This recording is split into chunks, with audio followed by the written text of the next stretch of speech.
ಕರ್ತನಲ್ಲಿ ಪ್ರೀತಿ ಅಂತ ಸಹೋದರ ಸಹೋದರಿಯರೇ, ನಿಮ್ಮೆಲ್ಲರಿಗೂ ತಂದೆಯ ದೇವನಾಮದಲ್ಲೂ ನಮ್ಮ ರಕ್ಷಕ ಒಡೆಯನಾಗಿರಂತ ಯೇಸು ಕ್ರಿಸ್ತ ನಾಮದಲ್ಲೂ ವಂದನೆ ಸಲ್ಲಿಸುತ್ತಾ, ದೇವರೊಂದು ಕರುಣೆ ಕೃಪೆ ಪ್ರೀತಿಗಳಿಂದ ನಾವೆಲ್ಲರೂ ಒಟ್ಟಾಗಿ ಸೇರಿ ಆತನ ವಾಕ್ಯಗಳನ್ನ ಧ್ಯಾನ ಮಾಡೋಕ್ಕೆ ದೇವ್ರು ಮಹಾಕೃಪೆಗಾಗಿ ದೇವರಿಗೆ ಕೃತಜ್ಞ ಉಳ್ಳವರಾಗನ. ಕರ್ತನಲ್ಲಿ ಪ್ರೀತಿ ಅಂತ ಸಹೋದರ ಸಹೋದರಿಗಳೇ, ಇವತ್ತು ತುಂಬಾ ಒಂದು ಇಂಪಾರ್ಟೆಂಟ್ ಆಗಿರೋಂಥ ಪಾಠ. ಯಾಕಂದ್ರೆ ಇದರಲ್ಲಿ ತುಂಬಾ ಒಂದು ಮೀನಿಂಗ್ ಇದೆ, ಆಮೇಲೆ ತುಂಬಾ ಒಂದು ಡಿಸಿಷನ್ ಮೇಕಿಂಗ್ ಅಂತ ಕೂಡ ಇದೆ. ಅದರ ಸೊ ಅದರಿಂದ ದಯವಿಟ್ಟು ಎಲ್ಲ ಗಮನ ಇಟ್ಟು ಕೇಳಿ. ಕೊನೆಯ ಡೌಟ್ಸ್ ಪ್ರಶ್ನೆ ಇತ್ತು ನೀವು ಧಾರಾಳವಾಗಿ ಮಾಡೋದು ಕೇಳ್ಬೋದು. ಅದರ ಸೊ ಇವತ್ತು ನಮ್ಮ ಪಾಠ ಹೆಸರು ಏನಪ್ಪಾ ಅಂದ್ರೆ ಟೂ ಫೀಡಿಂಗ್ಸ್ ಅಂತ, ಅಥವಾ ಎರಡು ಭೋಜನಗಳು ಅಂತ ಏನ್ ಮಾಡೋದು ನಾವು ಹೇಳ್ಬೋದು. ಅದರ ಏನಿದೆ ಎರಡು ಭೋಜನಗಳು ಅಂತಂದ್ರೆ, ನಾವು ಈ ಕಥೆನ ಚಿಕ್ಕ ವಯಸ್ಸಿನ ಏನ್ ಮಾಡ್ತೀವಿ ನಾವು ಕೇಳಿತ್ರಿ. ಅದರ ಎಲ್ಲಪ್ಪ ಅಂದ್ರೆ ಸಭೆಗಳಿರ್ಬೇಕಾರೆ ಪುಟಾಣಿ ಮಕ್ಳುಗಳಿಗೆ ಅಂದ್ರೆ ಬೈಬಲ್ ಕ್ಲಾಸ್ ತೊಗೊಂಡ್ಬೇಕಾರೆ ಏನ್ ಮಾಡ್ತಾರೆ, ಇದನ್ನ ಎಷ್ಟೋ ಸತಿ ಏನ್ ಮಾಡ್ತಾರೆ ಹೇಳ್ಕೊಡ್ತಾರೆ. ಯೇಸು ಕ್ರಿಸ್ತ ಏನ್ ಮಾಡಿದ್ರು, 2 ಸತಿ 1000 ಜನಕ್ಕೆ ಏನ್ ಮಾಡಿದ್ರು, ಊಟ ಕೊಟ್ರು ಅಂತ ಅಲ್ಲರ. ಸೊ ಈ ಒಂದು ಊಟ ಕೊಟ್ಟಿರೋಂಥ ವಿಚಾರದ ಬಗ್ಗೆ ನಾವೇನ್ ಮಾಡೋಣ ಇವತ್ತು ಓದೋಣ. 2 ಸತಿ ಊಟ ಕೊಟ್ರಲ್ಲ, 2 ಸತಿ ಏನಕ್ಕೆ ಊಟ ಕೊಟ್ರು, ಆ ಊಟ ಕೊಟ್ಟಿರೋಂಥ ವಿಚಾರಗಳಲ್ಲಿ ನಮಗೇನಪ್ಪ ಪಾಠ ಇದೆ ಅಂತ ನಾವೇನ್ ಮಾಡೋಣ ನೋಡೋಣ. ಅದರ ನೋಡಿ, ನಾವು ಇದುವರೆಗೂ ಹೇಳ್ಕೊಟ್ಟಿದ್ದ ಪಾಠ ಅಲ್ಲಿ ನಿಮ್ಗೆ ಏನಪ್ಪ ಹೇಳ್ಕೊಟ್ಟಿದ್ದೀನಿ ಅಂದ್ರೆ, ನಾವು ಸತ್ಯವೇದಲ್ಲಿರೋಂಥ ಒಂದು ಮುಖ್ಯವಾದಂಥ ವಿಚಾರಗಳು ಏನಪ್ಪಾ ಇದೆ ಅಂದ್ರೆ, ಎಷ್ಟೋ ಆತ್ಮಿಕ ಅರ್ಥಗಳಿರಂತ ಒಂದು ಮಾತುಗಳು ಸತ್ಯವೇದನೆಯಾಗಿದೆ ಅಡಗಿದೆ. ಬೈಬಲ್ ಏನ್ ನೋಡ್ತೀರಿ, ಯೇಸು ಕ್ರಿಸ್ತ ಹೇಳ್ತಾರೆ, ವೀಣಾಗಿರೋಂಥ ವಾರ್ತೆಗಳು ಏನೂ ನೀವೇನ್ ಮಾಡ್ಬೇಡಿ, ಉಚ್ಚರಿಸ್ಬೇಡಿ ಅಂತ ಹೇಳ್ತಾರೆ. ಯಾಕೆ ವೀಣಾಗಿರೋಂಥ ಪ್ರತಿಯೊಂದು ಮಾತುಗಳಿಗೆ ದೇವತೆ ಮಾಡಕ್ಕೆ ಲೆಕ್ಕ ಕೊಡ್ಬೇಕು ಅಂತ ಹೇಳ್ತಾರೆ. ಅಂದ್ರೆ ದೇವರು ಎಲ್ಲಾ ವಾರ್ತೆಗಳನ್ನ ಬೈಬಲ್ ಇಟ್ಟವ್ರೆ ಅಂತಂದ್ರೆ ಅದರಲ್ಲಿ ವೀಣವಾಗಿರೋದು ಯಾವುದೂ ಇಲ್ಲ, ಅರ್ಥಭರಿತವಾಗಿ ಏನೋ ಇದೆ. ನಮಗ್ ಗೊತ್ತಿಲ್ಲ ಅಂತಂದ್ರೆ ನಮಗ್ ಏನ್ ಮಾಡಿಲ್ಲ, ಇನ್ನ ಅದು ತಿಳಿಸಿಲ್ಲ, ಅದು ನಮ್ಗಿನ್ನ ಕಣ್ಗಳು ಮರೆಯಾಗಿದೆ ಅಂತ ಅರ್ಥ. ಆದ್ರೆ ಸತ್ಯವೇದದಲ್ಲಿ ಎಲ್ಲದಕ್ಕಿಂತ ಅರ್ಥಗಳು ಇದೆ. ಅದರ 2 ಸತಿ ಏನ್ ಮಾಡ್ತಾರೆ, 4000 ಜನಕ್ಕೆ 5000 ಜನಕ್ಕೆ ಏನ್ ಮಾಡ್ತಾರೆ, ಯೇಸು ಕ್ರಿಸ್ತ ಊಟ ಕೊಡ್ತಾರೆ. ಏನಪ್ಪ ಊಟ ಕೊಟ್ರು ಅಂತ ನೋಡ್ತೀರಿ ಅಂತಂದ್ರೆ, ರೊಟ್ಟಿ ಏನ್ ಮಾಡಿದ್ರು ಅವ್ರು ಊಟ ಕೊಟ್ರು ಅಂತ ನೋಡ್ತೀರಿ. ಅದರ ನಮ್ಗೆ ಚೆನ್ನಾಗ್ ಗೊತ್ತು, ರೊಟ್ಟಿ ಅಂತ ಹೇಳ್ಬೇಕಾದ್ರೆ ಬೈಬಲ್ ಅಲ್ಲಿ ಆತ್ಮಿಕ ಅರ್ಥ ಏನಾಗಿದೆ ಇದೆ ಅಂತ ಅಲ್ಲರ. ರೊಟ್ಟಿಯನ್ನು ಏನು ಬೈಬಲ್ ಅರ್ಥ, ಆತ್ಮಿಕ ಅರ್ಥ ಏನು, ಯಾರು ಹೇಳ್ತೀರಾ? ದೇವರ ವಾಕ್ಯ. ವೆರಿ ಗುಡ್, ದೇವರ ವಾಕ್ಯ ಅಲ್ವರ. ಸತ್ಯವೇದ ದೇವರ ವಾರ್ತೆಗಳಿಗೆ ರೊಟ್ಟಿ ಅಂತ ಹೇಳ್ತಾರೆ. ಯಾಕಂದ್ರೆ ಯೇಸು ಕ್ರಿಸ್ತು ಸೇತಾನ್ ಹೇಳ್ತಾರಲ್ಲ, ಮನುಷ್ಯ ರೊಟ್ಟಿಯಿಂದ ಮಾತ್ರ ಬದುಕಿದನಲ್ಲ, ದೇವರ ಮಾತಿನ ಬರುವಂತ ಪ್ರತಿಯೊಂದು ವಾರ್ತೆ ಏನ್ ಮಾಡ್ತಾರೆ, ಮನುಷ್ಯ ಬದುಕ್ತ ಅಂತ ಹೇಳ್ತಾರೆ. ಅಂದ್ರೆ ಬೈಬಲ್ ನಲ್ಲಿ ಏನ್ರಿ ರೊಟ್ಟಿ ಅಂದ್ರೆ ಸತ್ಯವೇದ ವಾರ್ತೆಗಳು ಇದೆ. ಅದರ ಅದು ಮಾತ್ರ ಅಲ್ಲ, ಯೇಸು ಕ್ರಿಸ್ತು ಶಿಷ್ಯರುಗಳಿಗೆ ಇನ್ನೊಂದು ರೊಟ್ಟಿ, ಇನ್ನೊಂದು ಹುಳಿ ಬಗ್ಗೆ ಎಚ್ಚರಿಕೆ ಇರಿ ಅಂತ ಹೇಳ್ತಾರೆ. ಆ ವಾಕ್ಯನ ಓದನ. ಮತ್ತೇನ ಬರೆದಂತ ಸುವಾರ್ತೆ 16ನೇ ಅಧ್ಯಾಯ 5ರಿಂದ 11. ಯಾರು ಓದ್ತೀರಾ ಬ್ರದರ್ ಸಿಸ್ಟರ್ಸ್ ಯಾರಾದ್ರು? ಶಿಷ್ಯರು ರೊಟ್ಟಿ ಬುತ್ತಿ ಕಟ್ಟಿಕೊಳ್ಳುವುದನ್ನು ಮರೆತು ಆಚೆ ದಡಕ್ಕೆ ಬಂದಾಗ ಯೇಸು ಅವರಿಗೆ, ಎಚ್ಚರಿಕೆ, ಫರಿಸಾಯರ ಮತ್ತು ಸದ್ದುಕಾಯರ ಹಿಟ್ಟಿನ ವಿಷಯದಲ್ಲಿ ಜಾಗರೂಕರಾಗಿರಿ ಎಂದು ಹೇಳಲು, ಅವರು, ನಾವು ರೊಟ್ಟಿ ಬುತ್ತಿ ಕಟ್ಟಿಕೊಳ್ಳದೆ ಬಂದೇವಲ್ಲ ಎಂದು ತಮ್ಮೊಳಗೆ ಮಾತಾಡಿಕೊಳ್ಳುತ್ತಿದ್ದರು. ಯೇಸು ಅದನ್ನು ತಿಳಿದು, ಅಲ್ಪವಿಶ್ವಾಸಿಗಳೇ, ರೊಟ್ಟಿ ಇಲ್ಲವಲ್ಲ ಎಂದು ನಿಮ್ಮೊಳಗೆ ಮಾತಾಡಿಕೊಳ್ಳುವುದೇಕೆ? ನೀವು ಇನ್ನೂ ಗ್ರಹಿಸಲಿಲ್ಲವೋ? ನಿಮಗೆ ನೆನಪಿಲ್ಲವೋ? ಆ 5 ರೊಟ್ಟಿಗಳನ್ನು 5,000 ಜನರಿಗೆ ಹಂಚಿಸಿದಾಗ ಎಷ್ಟು ಪುಟ್ಟು ತುಂಬಿಟ್ಟಿರಿ? ಇಲ್ಲವೇ ಆ 7 ರೊಟ್ಟಿಗಳನ್ನು 4,000 ಜನರಿಗೆ ಹಂಚಿಸಿದಾಗ ಎಷ್ಟು ಹೇಡಿಗೆ ತುಂಬಿಟ್ಟಿರಿ? ನಾನು ರೊಟ್ಟಿಯನ್ನು ಕುರಿತು ಮಾತಾಡಲಿಲ್ಲವೆಂಬುದು ನಿಮಗೆ ತಿಳಿಯದೆ ಇರುವುದು ಹೇಗೆ? ನೋಡ್ರ, ನಾನು ರೊಟ್ಟಿಯನ್ನು ಕುರಿತು ಮಾತಾಡ್ತಾ ಇಲ್ಲ ಅಂತ ನಿಮಗೆ ಯಾಕೆ ಇನ್ನ ಅರ್ಥ ಆಗಿಲ್ಲ ಅಂತ ಹೇಳ್ತಾರೆ. ಹಂಗಾರೆ ರೊಟ್ಟಿ ಅಂತಂದ್ರೆ ಯೇಸು ಕ್ರಿಸ್ತ ನೇರವಾಗಿರೋ ರೊಟ್ಟಿ ಬಗ್ಗೆ ಮಾತಾಡ್ತಾ ಇಲ್ಲ ರೀ. ಅದೇ ತರ ಹುಳಿ ಅಂತ ಹೇಳ್ಬೇಕ್ರೆ ನಿಜವಾದ ಹುಳಿ ಬಗ್ಗೆ ಮಾತಾಡ್ತಾ ಇಲ್ಲ ಅಲ್ಲಿ. ಫರಿಸೇಯರ ಸದಸ್ಯರ ದುರ್ಬೋಧನೆ ಬಗ್ಗೆ ಮಾತಾಡ್ತಾ ಇದಾರಲ್ಲಿ. ಅದನ್ನ ಹಂಗಾರೆ ಯೇಸು ಕ್ರಿಸ್ತ ಉದಾಹರಣೆ ಕೊಟ್ಟೆ ಹೇಳ್ತಾರೆ, ನಾನು 4,000 ಜನಕ್ಕೆ ಊಟ ಕೊಡ್ಬೇಕಾರೆ ಏನ್ ಕೊಟ್ಟೆ ಅಂತ ನಿಮ್ಗೆ ಗೊತ್ತಿಲ್ವಾ? ಹಾಗೆ ನಾನು ರೊಟ್ಟಿ ಬಗ್ಗೆ ಮಾತಾಡ್ತಾ ಇದ್ದೀನಾ ಅಂತ ಯೇಸು ಕ್ರಿಸ್ತ ಹೇಳ್ಬೇಕಾರೆ, ಅಲ್ಲಿ 4,000 ಜನಕ್ಕೆ ಊಟ ಕೊಟ್ರಲ್ಲ ರೊಟ್ಟಿ, ಅದ್ರಲ್ಲಿ ಏನೋ ಒಂದು ಆತ್ಮಿಕ ಅರ್ಥ ಇದೆ ಅಂತ ಏನ್ ಮಾಡ್ತಾರೆ, ನಮ್ಗೆ ದೇವರಲ್ಲಿ ತಿಳಿಸ್ತಾರೆ. ಅಲ್ಲರ ಏನಪ್ಪ ಅರ್ಥ? ಅದನ್ನ ನಾವೇನ್ ಮಾಡೋಣ, ಓದೋಣ. ಅದರ ಮೊದಲನೇ ಸನ್ನಿವೇಶ ಓದೋಣ. ಅದ್ರಲ್ಲಿ ಏನಪ್ಪ ಇದೆ ಅಂತ ಅರ್ಥ ಮಾಡ್ಕೊಂಡು ಆಮೇಲೆ 2ನೇ ಸನ್ನಿವೇಶ ಕೂಡ ಏನ್ ಮಾಡೋಣ ಓದೋಣ. ಅದರಿಂದ ಯಾರೋ ಒಬ್ರು ಓದ್ರಿ. ಮೊದಲನೇ ಸನ್ನಿವೇಶ ಮತ್ತೇನ ಬರೆದಂತ ಸುವಾರ್ತೆ 14ನೇ ಅಧ್ಯಾಯ 13ರಿಂದ 21ನೇ ವಾಕ್ಯ. ಮ್ಯಾಥ್ಯೂ 14 ಚಾಪ್ಟರ್ ಏನ್ರಿ, ಮ್ಯಾಥ್ಯೂ 14 ಚಾಪ್ಟರ್ ವರ್ಸಸ್ 13 ಇಂದ 21. ಯಾರು ಓದ್ತೀರಾ? ಯೇಸು ಅದನ್ನು ಕೇಳಿ ದೋಣಿಯನ್ನು ಹತ್ತಿ ಹ್ಮ್. ಆ ಸ್ಥಳವನ್ನು ಬಿಟ್ಟು ವಿಂಗಡವಾಗಿ ಅಡವಿಗೆ ಹೋದನು. ಹ್ಮ್ ಇದನ್ನು ಕೇಳಿದ ಜನರು ಗುಂಪು ಗುಂಪಾಗಿ ತಮ್ಮ ತಮ್ಮ ಊರುಗಳಿಂದ ಕಾಲು ನಡಿಗೆಯಿಂದ ಆತನ ಹಿಂದೆ ಬಂದರು. ಹ್ಮ್ ಆತನು ಹೊರಗೆ ಬಂದು ಬಹುಜನರ ಗುಂಪನ್ನು ಕಂಡು ಕನಿಕರಪಟ್ಟು ಅವರಲ್ಲಿದ್ದ ರೋಗಿಗಳನ್ನು ಸ್ವಸ್ಥ ಮಾಡಿದನು. ನೋಡ್ರಾ, ಇಲ್ಲಿ ಅಬ್ಸರ್ವ್ ಮಾಡಿ ಒಂದೊಂದೇ ವಿಚಾರಗಳನ್ನ ನೋಡ್ಬೇಕಾದ್ರೆ ಏನಪ್ಪ ನೋಡ್ತೀರಿ ಅಂತಂದ್ರೆ, ಕರ್ತನಲ್ಲಿ ಪ್ರೀತಿ ಅನ್ಸಗಳೇ, ಮೊದಲು ಯೇಸು ಕ್ರಿಸ್ತು ಆ ದೊಡ್ಡ ಗುಂಪು ಬಂದಿರತ್ತೆ. ಆ ದೊಡ್ಡ ಗುಂಪು ನೋಡ್ಬಿಟ್ಟು ಯೇಸು ಕ್ರಿಸ್ತು ಏನ್ ಮಾಡದಂತೆ, ಕನಿಕರ ಪಟ್ಟನು. ಆಮೇಲೆ ನೆಕ್ಸ್ಟ್ ಬರ್ತಾರೆ, ಕಂಟಿನ್ಯೂ ಮಾಡಿ. ಸಂಜೆಯಾದಾಗ ಶಿಷ್ಯರು ಆತನ ಬಳಿಗೆ ಬಂದು, ಇದು ಹಡವಿ ಹ್ಮ್ ಈಗ ಹೊತ್ತು ಹೋಯಿತು, ಹ್ಮ್ ಈ ಗುಂಪಿಗೆ ಅಪ್ಪಣೆ ಕೊಡು, ಹ್ಮ್ ಅವರು ಹಳ್ಳಿ ಪಳ್ಳಿಗಳಿಗೆ ಹೋಗಿ ಆಹಾರ ಪದಾರ್ಥಗಳನ್ನು ಕೊಂಡುಕೊಳ್ಳಲಿ ಎಂದು ಹೇಳಲಾಗಿ. ನೋಡಿದ್ರ, ಅದಕ್ಕೆ ಯೇಸು ಕ್ರಿಸ್ತರಿಗೆ ಶಿಷ್ಯನ ಹೇಳ್ತಾರೆ, ಸ್ವಾಮಿ ಕಳ್ಸ್ಬಿಡೋಣ, ತುಂಬಾ ಟೈಮ್ ಆಯ್ತು, ಕತ್ಲಾಗ್ಬಿಡ್ತಾರೆ, ಅವರು ಹಳ್ಳಿಗೆ ಹೋಗ್ಬಿಟ್ಟು ಏನ್ ಮಾಡ್ಲಿ, ಅವ್ರು ಏನು ದುಡ್ಡು ಅದ್ರಲ್ಲಿ ತಗೊಂಡ್ಲಿ ಅಂತ ಹೇಳ್ತಾರೆ. ಅದಕ್ಕೆ ಯೇಸು ಕ್ರಿಸ್ತ ಹೇಳ್ತಾರೆ, ಅಲ್ಲಪ್ಪ ಇಷ್ಟೊತ್ತು ಕಳ್ಸಕ್ಕಾಗ್ತದ, ನಾವೇನ್ ಮಾಡೋಣ, ಏನೋ ಸ್ವಲ್ಪ ಕೊಟ್ಬಿಡೋಣ, ಊಟ ಕೊಟ್ಬಿಡೋಣ ಅಂತ ಹೇಳ್ತಾರೆ. ನೋಡಿ, ಓದಿ ಮುಂದಕ್ಕೆ. ಯೇಸು ಹ್ಮ್ ಅವರು ಹೋಗುವುದು ಅಗತ್ಯವಿಲ್ಲ, ಹ್ಮ್ ನೀವೇ ಅವರಿಗೆ ಊಟಕ್ಕೆ ಕೊಡಿರಿ ಎಂದನು. ನೋಡ್ರ, ನೀವೇ ಏನ್ ಮಾಡ್ರಿ, ಊಟಕ್ಕೆ ಅವ್ರಿಗೆ ಕೊಡ್ರಿ ಅಂತ ಹೇಳ್ತಾರಂತೆ. ಆಮೇಲೆ ಅದಕ್ಕವರು, ನಮಗೆ ಇಲ್ಲಿ 5 ರೊಟ್ಟಿ 2 ಮೀನು ಹೊರತು ಮತ್ತೇನು ಇಲ್ಲ ಅನ್ನಲಾಗಿ. ನೋಡ್ರ, ನಮ್ಮ ಹತ್ರ ಇರೋದು ಬರೀ 5 ರೊಟ್ಟಿ 2 ಮೀನು, ಅದ್ರಲ್ಲಿ ಒಂದು 5,000 ಜನಕ್ಕೆ ಕೊಡಕಾಯ್ತದ, ಆಗಲ್ಲ ಅಂತ ಹೇಳ್ತಾರೆ. ಆಮೇಲೆ ಆತನು ಅವುಗಳನ್ನು ಇಲ್ಲಿ ನನಗೆ ತಂದು ಕೊಡಿರಿ ಅಂದನು. ಆಮೇಲೆ ಮತ್ತು ಜನರಿಗೆ ಹ್ಮ್ ಹುಲ್ಲಿನ ಮೇಲೆ ಕೂತುಕೊಳ್ಳುವುದಕ್ಕೆ ಹೇಳಿ, ನೋಡ್ರ, ಆ 5 ರೊಟ್ಟಿ 5 ರೊಟ್ಟಿ 2 ಮೀನುಗಳನ್ನು ಹಾ ತಕ್ಕೊಂಡು ಹಾ ಆಕಾಶದ ಕಡೆಗೆ ನೋಡಿ ದೇವರ ಸ್ತೋತ್ರ ಮಾಡಿ ರೊಟ್ಟಿಗಳನ್ನು ಮುರಿದು ಶಿಷ್ಯರ ಕೈಗೆ ಕೊಟ್ಟನು. ಕೊಟ್ಟರು ಅಲ್ವರ, ಏನ್ರಿ, ದೇವ್ರಿಗೆ ಸ್ತೋತ್ರ ಮಾಡಿ ಮಾಡಿ ಶಿಷ್ಯನ ಕೈಲಿ ಕೊಡ್ತಾರೆ. ಜನಗಳನ್ನ ಎಲ್ಲಿ ಕುಂಡಿಸ್ತಾರೆ ಅವರು? ಹುಲ್ಲಿನ ಮೇಲೆ ಕುಂಡಿಸಿದ್ರಂತೆ. ನೋಡ್ರಿ ಅಂತೀನಿ ಅಲ್ವರ. ಆಮೇಲೆ ನೆಕ್ಸ್ಟ್ ಶಿಷ್ಯರು ಜನರ ಗುಂಪಿಗೆ ಕೊಟ್ಟರು, ಇವು ಅವರೆಲ್ಲರೂ ಊಟ ಮಾಡಿ ತೃಪ್ತರಾದರು. ಅವರೆಲ್ಲ ಊಟ ಮಾಡಿ ಏನ್ ಮಾಡಂತೆ, ತೃಪ್ತರಾದರು. ಆಮೇಲೆ ಮಿಕ್ಕ ತುಂಡುಗಳನ್ನು ಕೂಡಿಸಲಾಗಿ 12 ಪುಟ್ಟಿ ತುಂಬಿತು. ಏನಪ್ಪಾ, ಮಿಕ್ಕದ್ ಬೇರೆ 12 ಉಳ್ದೈತೆ ಅಂತೆ, ಬ್ಯಾಲೆನ್ಸ್ ನೋಡ್ರಿ ಇರ್ತೀನಿ. ಇದ್ದಿದ್ದೆ 5 ರೊಟ್ಟಿ 2 ಮೀನು, 5,000 ಜನಕ್ಕೆ ಊಟ ಎಲ್ಲ ಕೊಟ್ಟಿದ್ಮೇಲೆ ಇನ್ನ ರೊಟ್ಟಿ ಮಿಕ್ತಂತೆ. ಎಷ್ಟು ಬುಟ್ಟಿ ಮಿಕ್ತು ಅಂದ್ರೆ 12 ಬುಟ್ಟಿ ಏನಾಗಿದೆ ಅಂತಾರೆ, ಮಿಕ್ಕಿದೆ ಅಂತ ಅಲ್ವಾ. ಎಷ್ಟು ಆಶ್ಚರ್ಯ ಅವರ, ಯೋಚನೆ ಮಾಡ್ರಿ. ಆಮೇಲೆ ಏನ್ ಮಾಡೋರಂತೆ, ಊಟ ಮಾಡಿದವರು ಹೆಂಗಸರು ಮಕ್ಕಳು ಅಲ್ಲದೆ ಗಂಡಸರೇ ಹೆಚ್ಚು ಕಡಿಮೆ 5,000 ಮಂದಿ. ಓಹೋ, ಗಂಡಸರ ಸಂಖ್ಯೆನ 5,000 ಅಂತೆ. ಇದು ಬಿಟ್ಟು ಹೆಂಗಸರು ಮಕ್ಳು ಬರೀತೀವಿ ಅಂದ್ರೆ ಎಷ್ಟು ಸಾವಿರ ಜನ ತಿಂದಿರ್ಬೇಕು ನೋಡ್ರಿ ಅದರ. ಫೀಸ್ಟಿಂಗ್ ಅಂಡ್ ಪ್ರೇಯರ್ ಅದರ. ನೋಡ್ರಿ, ಇದರಲ್ಲಿ ಏನಕ್ಕೆ ಸಣ್ಣ ಸಣ್ಣ ವಿಚಾರ ಕೊಟ್ಟವ್ರೆ. ಹುಲ್ ಮೇಲೆ ಕೂತ್ಕೊಂಡ್ರು, ಕನಿಕರ ಇಟ್ರು, ಹೊರಗಡೆ ಕರೆದ್ರು, ನೆಲ ಮೇಲೆ ಹುಲ್ ಮೇಲೆ ಕುಣಿಸ್ಬಿಟ್ಟು ಅವ್ರಿಗೆ ಇಷ್ಟು ಕೊಟ್ರು, ಇಷ್ಟು ಊಟ ತಿಂದ್ರು, ಇಷ್ಟು ಊಟ ತಿನ್ಲಿಲ್ಲ, ಇಷ್ಟು ಬ್ಯಾಲೆನ್ಸ್ ಉಳೀತು, ಅದ್ರಲ್ಲಿ ಇಂಥವ್ರೇ ತಿಂದ್ರು, ಇಂಥವ್ರು ಇರ್ಲಿಲ್ಲ ಅಂತ ಯಾಕೆ ಹೇಳ್ಬೇಕು? ಯಾರು ಬರೀತಾರೆ ಅವೆಲ್ಲ ಡೀಟೇಲ್ಸ್? ಇವಾಗ ನಾವು ಊಟ ಕೊಟ್ಟಿದ್ನ ಬರೀತೀರಾ? ಹಂಗಾರೆ ಇಲ್ಲಿ ಏನೋ ಒಂದು ಏನೈತೆ, ಮ್ಯಾಟ್ರ ಏನೋ ಐತೆ, ಏನೋ ಮುಖ್ಯವಾಗಿರೋಂಥ ವಿಚಾರ ಐತೆ. ಅದಕ್ಕೋಸ್ಕರ ದೇವರು ನಮಗೆ ಇದನ್ನೆಲ್ಲ ಸತ್ಯವೇದನೆ ಮಾಡೋರೆ ಬರ್ದವ್ರೆ. ಇದು ಮೊದಲನೇ ಊಟ ಅಲ್ಲ. ಎರಡನೇ ಊಟ ಕೊಟ್ಟಿದ್ದ ಅಂದ್ರೆ ಎರಡನೇ ಭೋಜನದ ಬಗ್ಗೆ ಮತ್ತೆ ಏನೋ ಬರ್ದ ಸುವಾರ್ತೆ 15ನೇ ಅಧ್ಯಾಯ ನೆಕ್ಸ್ಟ್ ಚಾಪ್ಟರ್ಲೆ ಏನ್ರಿ 29 ಇಂದ 38 ಇದೆ. ಅದನ್ನ ಓದಿ. ಪ್ರಜ್ವಲ್ ಬದರ್ ಓದ್ತೀರಾ? Matthew 15 chapter 29 to 38.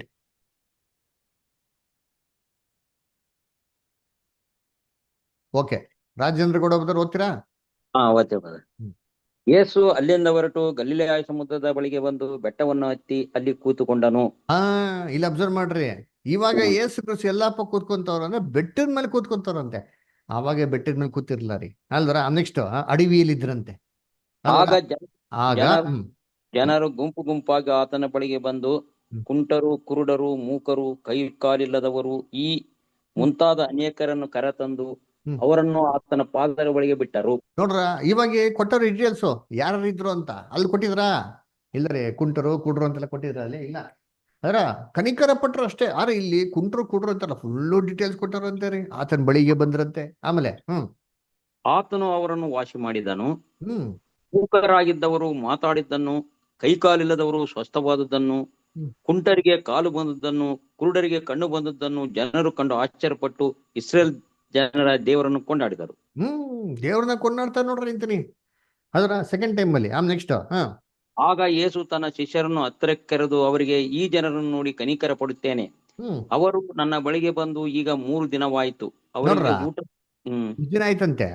3 ದಿನವಾಯಿತು. ಅಲ್ಲಿ ಹೇಳಿದ್ರ ಅವಾಗ ಹೇಳಿದ್ರ ಇಲ್ಲಿಲ್ಲ, ಅಲ್ಲಿ ಟೈಮ್ ಕೊಟ್ಟಿಲ್ಲ, ಇಲ್ಲಿ 3 ದಿನ ಆಯ್ತು ಅಂತ ಕೊಟ್ಟ ಅಂತೀನಿ. ನೆಕ್ಸ್ಟ್ ಅವರಿಗೆ ಊಟಕ್ಕೆ ಏನೂ ಇಲ್ಲ.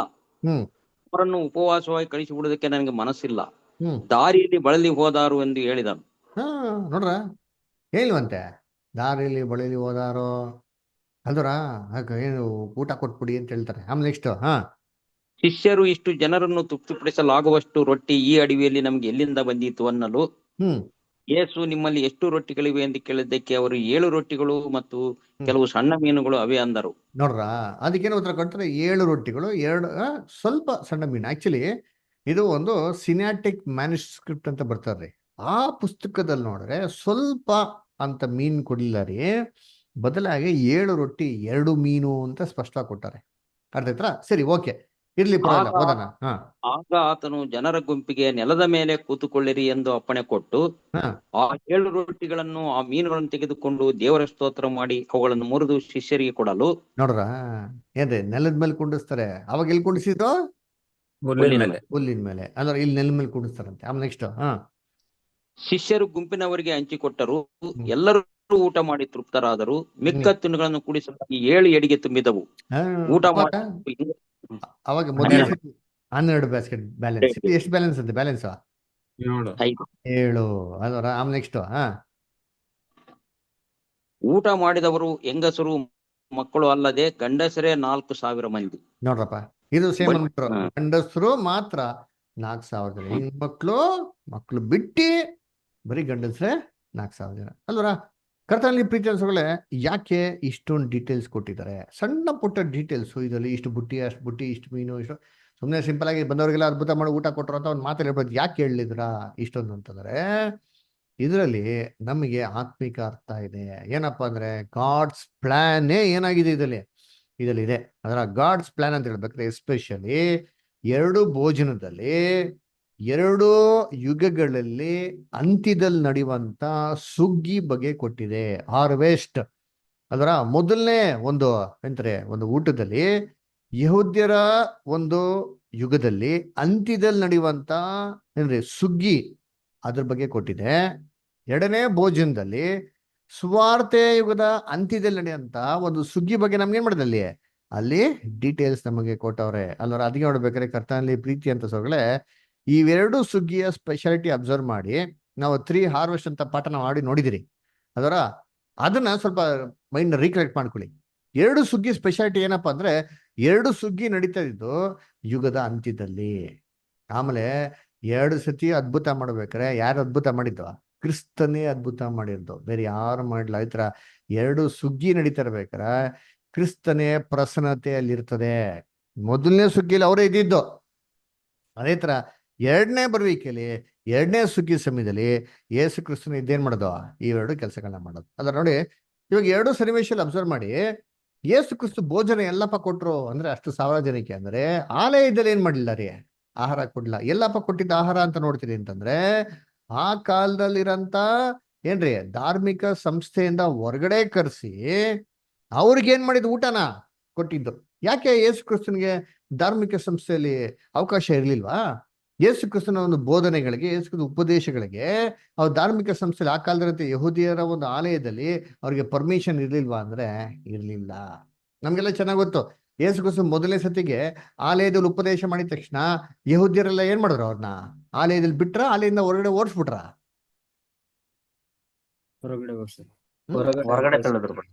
ಹೊರಗಡೆ ಓಡಿಸ್ಬಿಡ್ತಾರೆ, ತಳ್ಬಿಡ್ತಾರೆ. ಯೇಸು ಕ್ರಿಸ್ತನ ಬೆಟ್ಟದಿಂದ ಕೆಳ ತಳ್ಬೇಕು ಅಂತ ಏನ್ ಮಾಡಿದ್ರು? ಪ್ಲಾನ್ ಮಾಡೋರು. ಅದಕ್ಕೆ ಯೇಸು ಕ್ರಿಸ್ತ ಇನ್ನೊಂದ್ಸತಿ ಆಲಯಕ್ಕೆ ಬಂದ್ರ? ರೆಕಾರ್ಡ್ ಇದೆ ಬೈಬಲಲ್ಲಿ. ಒಂದ್ಸತಿ ಆಲಯದಿಂದ ಓಡಿಸಿದ್ಮೇಲೆ ಯೇಸು ಕ್ರಿಸ್ತು ಅದೇ ಆಲಯಕ್ಕೆ ಇನ್ನೊಂದ್ಸತಿ ಬಂದ್ರ? ಇಲ್ಲ. ಉಪದೇಶ ಮಾಡಕ್ ಬರಲಿಲ್ಲ. ಅಲ್ಲಿರಂತ ಬಲಿಗಳು, ಪ್ರಾಣಿಗಳನ್ನ ಸಾಕ್ತಾ ಇರ್ತಾರೆ, ಅದನ್ನ ಓಡ್ಸಕ್ ಬರ್ತಾರೆ ಹೊರತು ಉಪದೇಶ ಮಾಡಕ್ಕೆ ಬರ್ಲಿಲ್ಲ.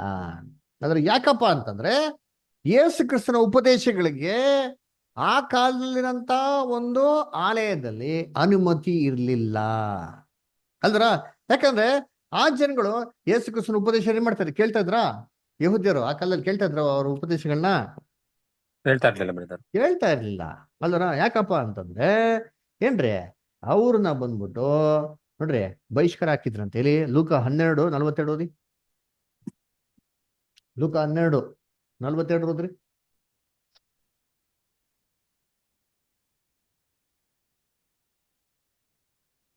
ಜಲ್ದಿ ಓದ್ಬೇಕು, ಬೈಬಲ್ ತೆಗೆದು ಯಾರು.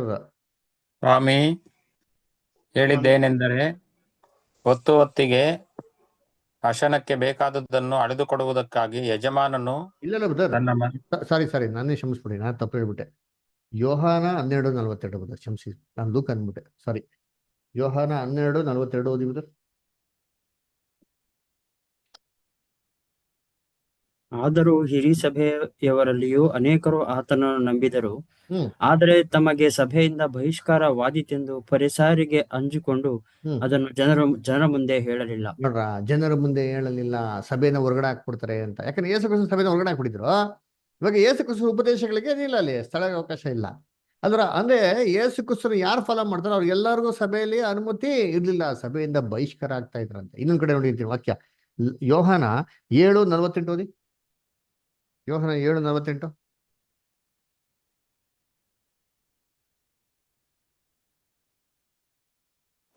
ಯಾರು ಬೈಬಲ್ ತೆಗಿತಾರೋ ಜಲ್ದಿ ಓದ್ರಿ. ನೀವು ಮರುಳಾದೀರ. ಹ್ಮ್ ಹಿರೀಸಭೆಯರಲ್ಲಿ ಆಗಲಿ ಪರಿಸಾಯರಲ್ಲಾಗಲಿ ಹ್ಮ್ ಯಾರಾದರೂ ಅವನನ್ನು ನಂಬಿದ್ದಾರೋ ನೋಡ್ರ, ಧರ್ಮ ಯಾರ ಆತ ನಂಬುದ್ರ ಅಂತ ಕೇಳ್ತಾ ನೋಡ್ತೀನಿ. ಹಿರಿಯ ಸಭೆಯವರಾಗಲಿ ಫರಿಸರಾಗಲಿ ಸರಿಸಾರ ನಂಬಿದ್ರು ಯಾರು ನಂಬ್ತಾ ಇರಲ್ಲ. ಅದಕ್ಕೆ ಕ್ರಿಸ್ತನ್ಗೆ ಆ ಕಾಲದಲ್ಲಿ ಅಂತ ಧಾರ್ಮಿಕ ಸಭೆಯಲ್ಲಿ ಅನುಮತಿ ಇಲ್ಲ. ಯೇಸು ಕ್ರಿಸ್ತನ್ ಕ್ಲಿಯರ್ ಆಗಿ ಹೇಳ್ಬಿಟ್ರು. ಆಕಾಶದ ಪಕ್ಷಿಗಳಿಗೆ ಏನಿದೆ, ಗೂಡುಗಳಿದೆ. ನರಿಗಳಿಗೇನಿದೆ, ಗೊತ್ತುಗಳಿವೆ. ಗುದ್ದುಗಳಿದೆ. ಅದರ ಮನುಷ್ಯ ಕುಮಾರನಿಗೆ ತಲೆ ಇಡಷ್ಟು ಜಾಗ ಇಲ್ಲ. ಜಾಗ ಇಲ್ಲ. ಅಂದ್ರೆ ಏನಪ್ಪಾ ಅರ್ಥ ಅಂದ್ರೆ, ಆಕಾಶದ ಪಕ್ಷಿಗಳು ಅಂದ್ರೆ ಶೇತಾನಿಗೆ ಎಲ್ಲಾ ಒಂದು ಸಭೆಗಳಲ್ಲಿ ಅವಕಾಶಗಳೇನಾಗಿದೆ, ಇದೆ. ನರಿ ಅಂದ್ರೆ ಏನು? ಸುಳ್ಳು ಪ್ರವಾದಿ, ಬೈಬಲ್ ಹೇಳ್ತಾರೆ. ಅದರ ಸುಳ್ಳು ಪ್ರವಾದಿಗಳಿಗೆ ಅವಕಾಶ ಇದೆ. ಆದ್ರೆ ಮನುಷ್ಯ ಕುಮಾರನ್ ತಲೆ ಇಡಷ್ಟು ಅಂದ್ರೆ ಏನೋ ಅವ್ರ ಪ್ಲಾನ್ ನ ಹೇಳ್ತೀನಪ್ಪ ಕೇಳ್ರಪ್ಪ ಅಂತಂದ್ರೆ ಸಭೆಯಲ್ಲಿ ಏನಿಲ್ಲ, ಅನುಮತಿ ಇಲ್ಲ. ಅದಕ್ಕೆ ಯೇಸು ಕ್ರಿಸ್ತನ ಉಪದೇಶ ಮಾಡೋದಕ್ಕೆ ಸಭೆಯಲ್ಲಿ ಅವಕಾಶ ಕೊಟ್ಟಿಲ್ಲ. ಯಾವಾಗ ಸಭೆಯಲ್ಲಿ ಅವಕಾಶ ಕೊಡ್ಲು, ಯೇಸು ಕ್ರಿಸ್ತ ಮಾಡಿದ್ರು, ಊರ್ ಬಿಟ್ಟು ಏನ್ ಮಾಡಿದ್ರು, ಹೊರಗಡೆ ಬಂದ್ರು. ಅದಕ್ಕೆ ಇವೆರಡೂ ಸತಿಗೆ ಅದ್ಭುತ ಮಾಡ್ಬೇಕ್ರೆ ಯೇಸು ಕ್ರಿಸ್ತು ಊರ್ ಒಳಗೆ ಇದ್ದಿ ಮಾಡ್ಲಿಲ್ಲ. ಚೆನ್ನಾಗಿ ಅರ್ಥ ಮಾಡ್ಕೊಳ್ಳಿ. ಊರಿನ ಹೊರಗಡೆ ಏನ್ ಮಾಡಿದ್ದವರು ಈ ಕೆಲಸನ ಮಾಡಿದ್ದು ಅಲ್ವ. ಹಂಗಾದ್ರೆ ಊರು ಅಂದ್ರೆ ಏನು, ಸಿಟಿ ಅಂದ್ರೆ ಏನು ಬೈಬಲ್ ಅಲ್ಲಿ ಅಂತಂದ್ರೆ, ಸಿಟಿ ಅಂದ್ರೆ ಸತ್ಯವೇದದಲ್ಲಿ ಒಂದು ರಿಲಿಜಿಯಸ್ ಇನ್ಸ್ಟಿಟ್ಯೂಷನ್ಗೆ, ಧಾರ್ಮಿಕ ಸಂಸ್ಥೆಗೆ ಬೈಬಲ್ ಏನ್ ಮಾಡ್ತಾರೆ, ಸಿಟಿ ಅಂತ ಹೇಳ್ತಾರೆ. ಎಲ್ಲಿ ಕೊಟ್ಟಿದೆ? ಪ್ರಕಟಣೆಗೆ ಬನ್ನಿ. ಪ್ರಕಟಣೆ 14ನೇ ಅಧ್ಯಾಯ ನೋಡಿದ್ರೆ ಏನ್ರಿ, ಪ್ರಕಟಣೆ 14ನೇ ಅಧ್ಯಾಯದಲ್ಲಿ ನಾವು ಓದೋದಾದ್ರೆ ಏನ್ರಿ, ಅಲ್ಲಿ ನಮ್ಗೆ ಕೊಟ್ಟಿದೆ ಅಂತ ಹೇಳಿ. ರೆವಲ್ಯೂಷನ್ 14 ಚಾಪ್ಟರ್ ವರ್ಸಸ್ 1 ಇಂದ 4 ವರೆಗೂ ಓದಿ.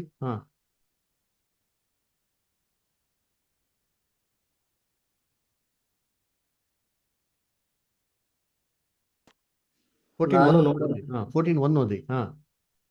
ನಾನು ನೋಡಲಾಗಿ ಯಜ್ಞದ ಕುರಿಯಾದಾತನು ಸಿಯೋನ್ ಪರ್ವತದ ಮೇಲೆ ನಿಂತಿರುವುದನ್ನು ಕಂಡೆನು. ನೋಡ್ರ, ಯಜ್ಞದ ಕುರಿಯಾದಾತನು ಸಿಯೋನ್ ಪರ್ವತದ ಮೇಲೆ ನಿಂತಿರ್ತಾರೆ. ಸಿಯೋನ್ ಅಂತ ಒಂದು ನಗರ ಅಲ್ವರ. ಅವ್ರ ಸಂಗಡ 1,44,000 ಜನ ಇದ್ರು ಅಂತ ನೋಡ್ತಾ ಇದ್ರ. ಈ ಸಿಯೋನ್ ನಗರ ಅಂತ 1,44,000 ಸಭೆ, ಅದೊಂದು ಧಾರ್ಮಿಕ ಏನ್ರಿ ಒಂದು ಸಂಸ್ಥೆ ಅಲ್ವರ. ನೋಡಿ, ಬೈಬಲ್ ನಲ್ಲಿ ಸಭೆಗೂ ಕೂಡ ಏನ್ ಹೇಳ್ತಾರೆ, ಒಂದು ಸಿಟಿ ಅಂತ ಹೇಳ್ತಾರೆ. ಅದೇ ತರ ಸುಳ್ಳು ಸಭೆ ಇದೆ, ಆ ಸುಳ್ಳು ಸಭೆಗೂ ಕೂಡ ಏನ್ರಿ ನಗರ ಅಂತಾನೆ ಹೆಸರು. ಎಲ್ಲಿದೆ?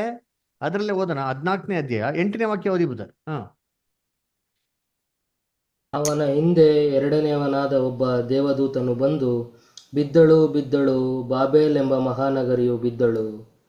ಆಕೆಯು ಬಾಬೇಲ್ ಅಂತ ಮಹಾನಗರಿ, ನಗರ, ಸಿಟಿ ಅಂತ ಏನ್ ಮಾಡ್ತಾರೆ ಹೇಳ್ತಾರೆ. ಹೆಂಗೆ ಯೇಸು ಕ್ರಿಸ್ತನ್ಗೆ ಸಿಟಿಯಲ್ಲಿ ಜಾಗ ಇಲ್ವೋ, ಹೊರಡೋಗಿ ಸೇವೆ ಮಾಡಿದ್ರು, ಆ ಥರ ಇವತ್ತಿರಂತ ಒಂದು ಬ್ಯಾಬಿಲಾನ್ ಸಿಸ್ಟಮ್ ಅದೇನೋ ಸುಳ್ಳು ಸಭೆ ಜಾಸ್ತಿ ನೋಡಲ್ಲ. ಬಿದ್ದಳು ಬಾಬಿಲೋನ್ ಮಹಾನಗರಿ ಬಿದ್ದಳು, ಬಾಬಿಲೋನ್ ಬಗ್ಗೆ ನೋಡಲ್ಲ. ಈ ಸುಳ್ಳು ಸಭೆಗಳಲ್ಲಿ ಈ ಸತ್ಯಾರ್ಥಗಳನ್ನ ನೀವು ಹೇಳ್ತೀರಾ ಅಂತಂದ್ರೆ ಅಲ್ಲೇನಿಲ್ಲ, ಅವಕಾಶ ಇಲ್ಲ. ಅದಕ್ಕೆ ಯೇಸು ಕ್ರಿಸ್ತು ಯಾರಿಗೆ ಇಂಟ್ರೆಸ್ಟ್ ಇದೆಯೋ ಅವ್ರಿಗೆ ಉಪದೇಶ ಮಾಡ್ತಾರೆ. ಎಲ್ಲಪ್ಪ ಉಪದೇಶ ಮಾಡಿದ್ರು ಮೊದಲನೇ ಬರುವಿಕೆಯಲ್ಲಿ ಅಂದ್ರೆ ಅವನ್ನ ಆ ಕಾಲದಲ್ಲಿರೋಂಥ ಧಾರ್ಮಿಕ ಸಂಸ್ಥೆಯಿಂದ ಯಹೂದ್ಯರ ಒಂದು ಸಭೆಯಿಂದ ಹೊರಗಡೆ ಏನ್ ಮಾಡಿದ್ರು, ಕರೆದ್ಬಿಟ್ಟು ಯಾರಿಗೆ ಇಂಟ್ರೆಸ್ಟ್ ಇತ್ತೋ ಅವ್ರಿಗೆ ಏನ್ ಮಾಡಿದ್ರು, ಅವ್ರಿಗೆ ಉಪದೇಶ ಮಾಡಿದ್ರು. ಹೇಗ್ ಮಾಡಿದ್ರು ಅಂತಂದ್ರೆ ಮೊದಲು ಅವ್ರ ಮೇಲೆ ಕನಿಕರ ಪಡ್ತಾರೆ. ಯೇಸು ಕ್ರಿಸ್ತ ಮೊದಲನೇ ಬರಿಕೆ ಬರ್ಬೇಕಾದ್ರೆ ಯಹೂದ್ಯರ ಒಂದು ಇರೋಂಥ ಸ್ಥಿತಿಗತಿಗಳು ನೋಡ್ಬಿಟ್ಟು ಸತ್ಯಾನೇ ತಿಳಿದಿರ ಈ ತರ ಮೋಸವಾಗಿರೋಂಥ ಫರಿಸಿಯರ ಸ್ಥಿತಿಗಳು ನೋಡ್ಬಿಟ್ಟು ಕನಿಕರ ಪಟ್ಟರು. ಅಲ್ದ್ರ ಅದಕ್ಕೆ ಏನ್ ಮಾಡಿದ್ದು, ಎಷ್ಟೋ ಕಡೆ ಅದ್ಭುತ ಎಲ್ಲ ಮಾಡಿದ್ದು.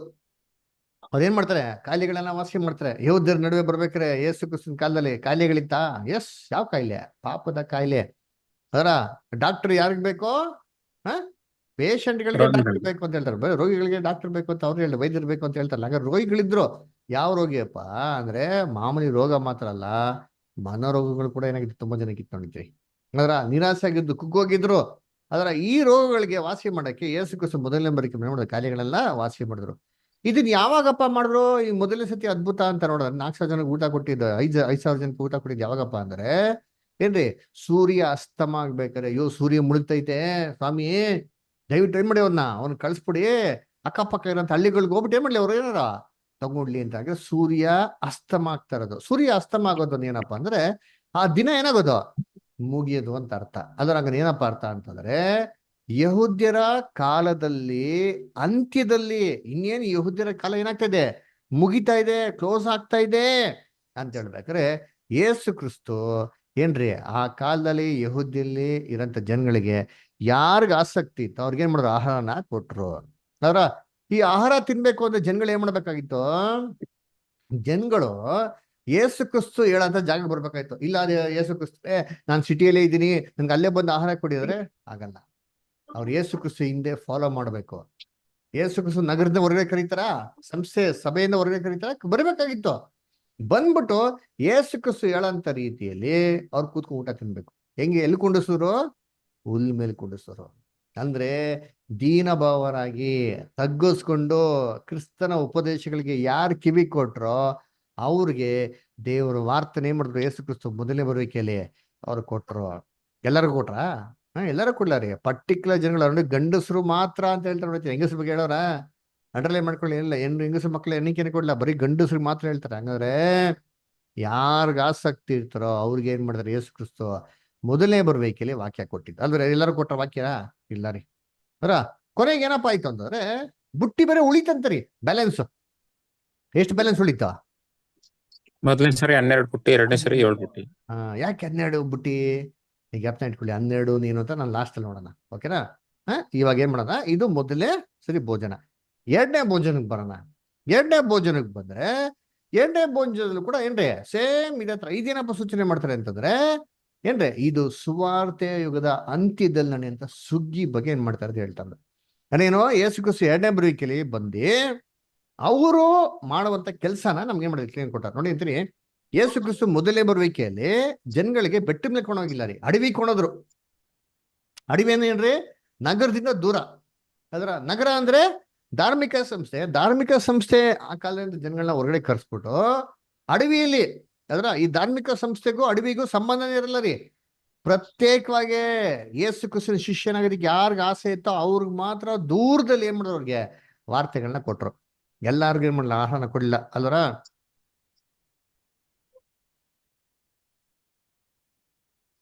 ಸಾರಿ, ಅದೇ ರೀತಿ ಯೇಸು ಕ್ರಿಸ್ತು ಎರಡನೇ ಬರುವಿಕೆಯಲ್ಲಿ ಏನ್ರಿ ಎಲ್ಲ ಆಹಾರ ಕೊಡ್ತಾ ಇದ್ರೆ ನಾವ್ ಎರಡನೇ ಸತಿ ನೋಡ್ಬೇಕು. ಏನ್ ನೋಡಿದ್ರೆ ಎಲ್ಲಂತ ಯೇಸು ಕ್ರಿಸ್ತು ಬಂದಿದ್ದ? ಬೆಟ್ಟದ ಮೇಲೆ. ಅಬ್ಸರ್ವ್ ಮಾಡಿದ್ರ ಯೇಸು ಕ್ರಿಸ್ತು ಎಲ್ಲಂತ ಬಂದಿದ್ದ? ಬೆಟ್ಟದ ಮೇಲೆ. ಬೆಟ್ಟ. ಹಂಗ್ರಿ ನೀವೇ ಹೇಳ್ರಿ, ಯೇಸು ಕ್ರಿಸ್ತು ಎರಡನೇ ಬರುವಿಕೆಯಲ್ಲಿ ಯಾವಾಗ ಬರ್ತಾರೆ ಹೇಳ್ರಿ?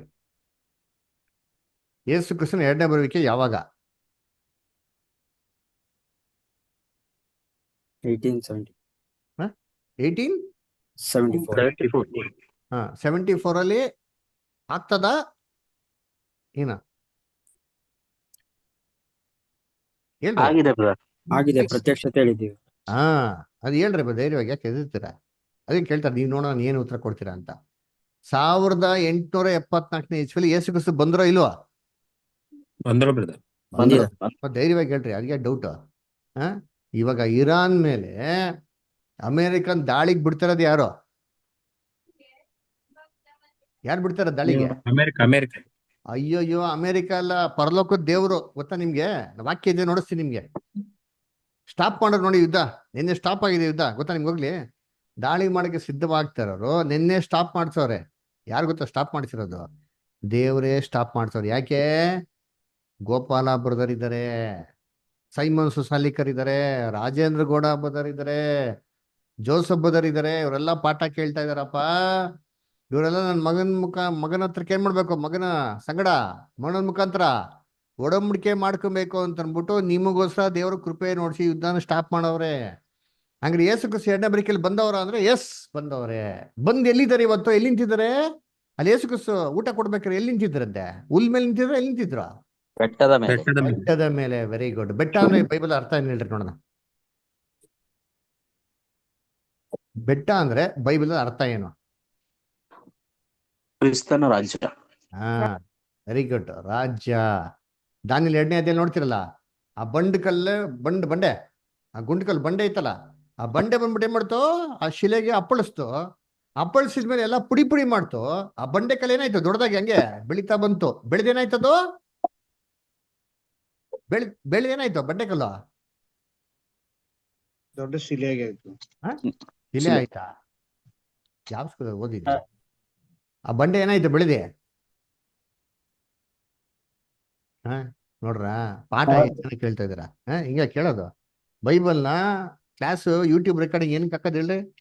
ನಾನು ಕ್ವಶನ್ ಪೇಪರ್ ಜೊತೆಗೆ ಆನ್ಸರ್ ಪೇಪರ್ ನಿಮ್ಗೆ ಕೊಡ್ತಾ ಇದ್ದೀನಿ. ನೀವು ಅದನ್ನೇ ಓದಲ್ಲ ಅಂದ್ರೆ ಹಿಂಗೆ? ದಾನಿಯೇಲ 2ನೇ ಅಧ್ಯಾಯ ಓದ್ರಿ ಇದ್ರಿ. ದಾನಿಯೇಲ 2 ಪ್ರತಿ ಒಂದು ಕ್ಲಾಸ್ಗೆ ನೋಟ್ಸ್ ಬರ್ಕೊಂತ ಇದ್ದೀರಾ ಇಲ್ಲ? ದಾನಿಯೇಲ 2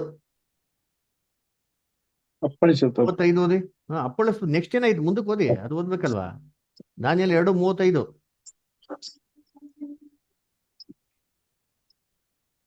ಓದ್ರಿ ಯಾರಾದ್ರ? ಆಗ ಕಬ್ಬಿಣ, ಮಣ್ಣು, ತಾಮ್ರ, ಬೆಳ್ಳಿ, ಬಂಗಾರಗಳೆಲ್ಲವೂ ಪುಡಿ ಪುಡಿಯಾಗಿ ಸುಗ್ಗಿಯ ಕಣಗಳ ಹೊಟ್ಟಿನಂತಾದವು. ಗಾಳಿಯು ತೂರಿಕೊಂಡು ಹೋಗಲು ಅವುಗಳಿಗೆ ನೆಲೆಯೇ ಇಲ್ಲವಾಯಿತು. ಪ್ರತಿಮೆಗೆ ಬಡಿದ ಆ ಬಂಡೆಯು ಮಹಾಪರ್ವತವಾಗಿ ಲೋಕದಲ್ಲೆಲ್ಲ ತುಂಬಿಕೊಂಡಿತು. ಪ್ರತಿಮೆಗೆ ಬಡಿದಂತ ಬಂಡೆವು ಏನಾಯ್ತಂತೆ? ಮಹಾಪರ್ವತವಾಗಿ ಲೋಕ ಎಲ್ಲ ಏನ್ ಮಾಡ್ತಂತೆ? ತುಂಬಿಕೊಂತು. ಇದನ್ನ ಏನ್ ಮಾಡ್ತಾರೆ? ಅರ್ಥ ಹೇಳ್ಬೇಕಾರೆ ಇದು ದೇವರ ರಾಜ್ಯ ಅಂತ ಹೇಳ್ತಾರೆ. ಈ ರೀತಿ ಲೋಕದ ಎಲ್ಲಾ ರಾಜ್ಯಗಳನ್ನ ನಾಶ ಮಾಡ್ಬಿಟ್ಟು ತನ್ನ ರಾಜ್ಯವನ್ನು ಭೂಲೋಕದಲ್ಲಿ ಏನ್ ಮಾಡ್ತಾರೆ ಅಂತವ್ರು? ಸ್ಥಾಪನೆ ಮಾಡ್ತಾರೆ. ಹಂಗಾರೆ ಬೆಟ್ಟ ಅಂತಂದ್ರೆ ಬೈಬಲ್ ಅಲ್ಲಿ ಏನು? ದೇವರ ರಾಜ್ಯ. ಏನದು ಅರ್ಥ ಹೇಳ್ರಿ ಇವಾಗ? ದೇವರ ರಾಜ್ಯ. Very good. ಆಯ್ತಾ? ನಾನು ಕ್ಲಾಸ್ ಆಗಿ ಒಂದು ಲಿಸ್ಟ್ ಕಳ್ಸಿಕೊಡ್ತೀನಿ. ಏನೇನ್ ಪದಗಳಿಗೆ ಏನ್ ಆತ್ಮಿಕ ಅರ್ಥ ಇದೆ, ಅದಕ್ಕೆ ವಾಕ್ಯ ರೆಫರೆನ್ಸ್ ಅಂತ ಲಿಸ್ಟ್ ಕಳ್ಸಿಕೊಡ್ತೀನಿ. ಅದು ದಯವಿಟ್ಟು ನಿಮ್ಮ ಮೊಬೈಲ್ ಸೇವ್ ಮಾಡ್ಕೊಂಡ್ರೆ ಓಕೆನಾ? ಸರಿ ನೋಡಿ, ಬೆಟ್ಟ ಅಂದ್ರೆ ದೇವರಾಜ. ಅದಕ್ಕೆ ಯೇಸು ಕ್ರಿಸ್ತ 2ನೇ ಸತಿ ಊಟ ಕೊಡ್ಬೇಕಾದ್ರೆ ಬೆಟ್ಟದ ಮೇಲೆ ನಿಂತು ಊಟ ಕೊಡ್ತಾರ ನೋಡಿತೀನಿ. ತನ್ನ ರಾಜ್ಯದಲ್ಲೇ ನಿಂತ್ಕೊಂಡು ಏನ್ ಮಾಡ್ತಾರ? ಎಲ್ಲರಿಗೂ ಊಟ ಕೊಡ್ತಾರೆ ಅಲ್ವರ? ಹಂಗಾರೆ ಈ ಸ್ಥಿತಿ ಕೂಡ ಕ್ರಿಸ್ತನು ಏನ್ ಹೇಳ್ತಾವ್ರೆ? ಬಿಟ್ಟು ಹೊರಗಡೆ ಬನ್ನಿ. ಮೊದಲನೇ ಬರುವಿಕೆಯಲ್ಲಿ ಯಹೂದ್ಯರ ಸಭೆಯಲ್ಲಿ ಕೂತ್ಕೊಂಡು ಉಪದೇಶ ಮಾಡ್ಲಿಲ್ಲ, ಯಹೂದ್ಯರ ಸಭೆಯಲ್ಲಿ ನಿಂತ್ಕೊಂಡು ವಾಕ್ಯ ಕೊಡ್ಲಿಲ್ಲ. ಇದೇ ಪ್ರಕಾರ 2ನೇ ಬರುವಿಕೆಯಲ್ಲಿ ಇವತ್ತು ಸುಳ್ಳು ಸಭೆಗಳಲ್ಲಿ ದೇವ್ರು ನಮ್ಗೆ ಆಹಾರ ಕೊಡ್ತಾ ಇಲ್ಲ ಅಲ್ವರ? ಸಭೆಯಲ್ಲಿ ಐತ ಆಹಾರ ಇವತ್ತು? ಏನ್ರಿ ಸಭೆಯಲ್ಲಿ ಉಪದೇಶಗಳಿದ್ಯಾ? ದೇವರಾಜ್ಯದ ಬಗ್ಗೆ ಉಪದೇಶ ಇದೆಯಾ? ಅಲ್ವರ? ಪ್ರಭುರಾತ್ರಿ ಭೋಜನದ ಸರಿಯಾದ ಉಪದೇಶ ಅಲ್ಲಿ ಇದೆಯಾ? ನರಕ ಅಂದ್ರೆ ಒಂದು ವೇದನೆ ಸ್ಥಳ ಅಲ್ಲ, ಅದು ಒಂದು ಸಮಾಧಿ ಅಂತ ಉಪದೇಶ ಅಲ್ಲಿ ಇದೆಯಾ? ಆತ್ಮ ಸಾಯ್ತಾರೆ ಅಂತ ಉಪದೇಶ ಇದೆಯಾ ಅಲ್ಲಿ? ಇಲ್ಲ. ದೀಕ್ಷಾ ಸ್ಥಾನ ಅಂದ್ರೆ ಕ್ರಿಸ್ತನ ಮರಣದಲ್ಲಿ ಮುಳುಗೋದು ಅಂತ ಉಪದೇಶ ಇದೆಯಾ ಅಂದ್ರೆ ಇಲ್ಲ. ನೀರಿನ ಸ್ನಾನ ಅಂತಾರೆ ಅಲ್ವರ? ನೀರಿನ ಸ್ನಾನ, ಪಾಪನೆಲ್ಲ ಪರಿಹಾರ ಆಗುತ್ತೆ, ನೀರ ಮುಳುಗಬೇಕು ಅಲ್ಲಪ್ಪ. 1000 ವರ್ಷದ ಆಳ್ವಿಕೆನೂ ಇಲ್ಲ. ಯಾಕಿಲ್ಲ? ಏನ್ ತಿಳ್ಕೊಂಡ್ಬಿಟ್ಟಾರೆ ಅಂತಂದ್ರೆ ಏನ್ರಿ? ಅಯ್ಯೋ ಬರ್ತಾರೆ ಬಿಡು, ಯೇಸು ಕ್ರಿಸ್ತ ನೋಡ್ಕೊಳೋಣ ಅಂತ ಬಂದ್ ಏನ್ ಮಾಡ್ತಾರೆ ಗೊತ್ತಿಲ್ಲ. ನ್ಯಾಯ ತೀರ್ಪು ಮಾಡ್ತಾರೆ, ಸತ್ತೋಗ್ಬಿಡ್ತಾರೆ, ಸಾಯಿಸ್ಬಿಡ್ತಾರೆ, ನಾಶ ಮಾಡ್ಬಿಡ್ತಾರೆ, ಹೋಗ್ಬಿಡ್ತಾರೆ. ಅಲ್ಲಪ್ಪ ಏನಪ್ಪ ಇಷ್ಟ ಕೊಟ್ಟಿರೋ ಬೈಬಲ್ ಏನು ಅರ್ಥನೇ ಇಲ್ಲ ನೋಡ್ರಿ. ಕರ್ತನಲ್ಲಿ ಪ್ರೀತಿ ನಾವು ಸರಿಯಾಗಿ ಅರ್ಥ ಮಾಡ್ಬೇಕು. ಅದಕ್ಕೆ ಅಲ್ಲಿ ಸಭೆಯಲ್ಲಿ ಸತ್ಯ ಇಲ್ಲ. ಅದಕ್ಕೆ ಹೆಂಗ್ ಗೊತ್ತದು? ಬಿದ್ದಳು ಬಿದ್ದಳು ಬಾಬೇಲ್ ಅಂತ ಮಹಾನಗರಿ ಬಿದ್ದಳು. ನೋಡಿ ಓದಿ, ಪ್ರಕಟಣೆ 18:2 ಓದಿ.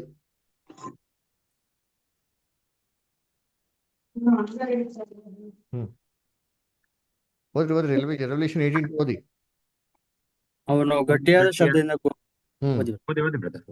ಅವನು ಗಟ್ಟಿಯಾದ ಶಬ್ದದಿಂದ ಕೂಗುತ್ತಾ, ಬಿದ್ದಳು ಬಿದ್ದಳು, ಬಾಬೆಲ್ ಎಂಬ ಮಹಾನಗರಿಯು ಬಿದ್ದಳು, ಹ್ಮ್ ದೆವ್ವಗಳ ವಾಸಸ್ಥಾನವು, ಹ್ಮ್ ಅಶುದ್ಧಾತ್ಮಗಳ ಆಶ್ರಯವು, ಹ್ಮ್ ಅಪವಿತ್ರವಾಗಿಯೂ ಅಸಹ್ಯವಾಗಿಯೂ ಇರುವ ಸಕಲ ವಿಧವಾದ ಹ್ಮ್ ಪಕ್ಷಿಗಳ ಆಶ್ರಯವೂ ಆದಳು. ನೋಡ್ರ, ಬಿದ್ದಳು ಬಿದ್ದಳು ಬಾಬಿಲೋನ್ ಮಹಾನಗರಿ ಬಿದ್ದಳು, ಎಲ್ಲಾ ಸಭೆ ದೇವ್ರ ದೃಷ್ಟಿಯಲ್ಲಿ ಬಿದ್ದೋಯ್ತ್ರಿ.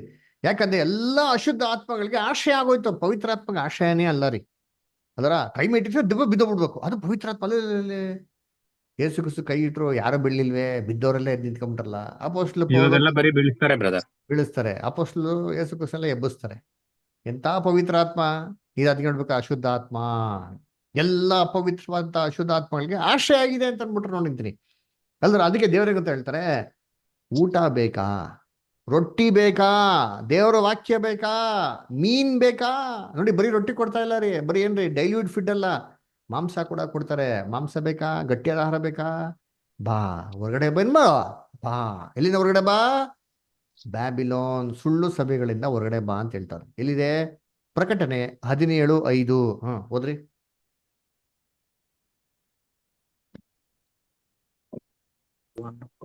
ಪ್ರಕಟಣೆ 17:5 ಓದ್ರಿ, ಆಮೇಲೆ 18:4 ಒಬ್ರು ಓದ್ರಿ. ಅವಳ ಹಣೆಯ ಮೇಲೆ ಬಾಬೆಲ್ ಎಂಬ ಮಹಾನಗರಿಯು ಭೂಮಿಯಲ್ಲಿರುವ ನರಸ್ತ್ರೀಗೂ ಅಸಹ್ಯವಾದ ಕಾರ್ಯಗಳಿಗೂ ತಾಯಿ ಎಂದು ಗುಡಾರ್ಥವುಳ್ಳ ಹೆಸರು ಬರೆದಿತ್ತು. ನೋಡ್ರ, ಗುಡಾರ್ಥವಂತ ಬಾಬಿಲು ಅಂತ ಮಹಾನಗರಿ ಅಂತ ಹೆಸರು ಬರ್ತೀನಿ. ಅಂದ್ರೆ ಈ ನಗರನ್ ಬಿಟ್ಟು ಬೆಟ್ಟಕ್ಕೆ ಬಂದ್ರೇನೆ, ದೇವರಾಜ್ಯಕ್ಕೆ ಬಂದ್ರೇನೆ ನಮ್ಗೆ ಊಟ ಏನಾಗೋದು ಸಿಕ್ಕೋದು ಅಲ್ವರ. ಅದಕ್ಕೆ ನೋಡಿ 18:4 ಓದ್ರಿ ಬದರ್. ಪರಲೋಕದಿಂದ ಬಂದ ಮತ್ತೊಂದು ಶಬ್ದವನ್ನು ಕೇಳಿದೆನು. ಅದು ಹೇಳಿದ್ದೇನೆಂದರೆ, ನನ್ನ ಪ್ರಜೆಗಳೇ, ಅವಳನ್ನು ಬಿಟ್ಟಿ ಬನ್ನಿರಿ. ನೀವು ಅವುಗಳ ಪಾಪಗಳಲ್ಲಿ ಪಾಲುಗಾರರಾಗಬಾರದು, ಅವಳಿಗಾಗುವ ಉಪದ್ರವಗಳಿಗೆ ಗುರಿಯಾಗಬಾರದು. ನೋಡ್ರ, ನನ್ನ ಜನರೇ ಅವಳನ್ನು ಬಿಟ್ಟಿ ಹೊರಗಡೆ ಬನ್ನಿರಿ. ಅವಳನ್ನ ಬಿಟ್ಟು ಹೊರಗಡೆ ಬರ್ಬೇಕು. ಬಾಬಿಲೋನ್ನ ಸುಳ್ಳು ಸಭೆನ ಬಿಟ್ಟೇ ಮಾಡಿ ನೀವು ಹೊರಗಡೆ ಬನ್ನಿರಿ. ಯಾಕಪ್ಪ ಅಂತಂದ್ರೆ ಅವಳಿಗಾಗುವಂತ ದಂಡನೆ ಏನಂತೆ, ಅದರಲ್ಲಿ ಪಾಲ್ಗಾರ ಆಗದಿ ರೀತಿಲಿ ಅವಳು ಬರುವಂತ ಉಪದ್ರವ ನಿಮ್ಮೇಲೆ ಬರದಿ ರೀತಿಲಿ ನೀವೇನ್ ಮಾಡ್ರಿ, ಬಿಟ್ಟು ಹೊರಗಡೆ ಬನ್ರಿ. ಅಂದ್ರೆ ದೇವ್ರು ಸುಮ್ಮನೆ ಬಿಡ್ತಾರ? ಸುಳ್ಳು ಪ್ರದೇಶಗಳನ್ನ ಮಾಡಿದ್ರೆ ಸರಿಯಾದ ರೀತಿಲಿ ದಂಡನೆ ಕೊಡದಂತ ಅತಿ ಶೀಘ್ರದಲ್ಲಿ ಬಾಬಿಲೋನ್ಗೆ.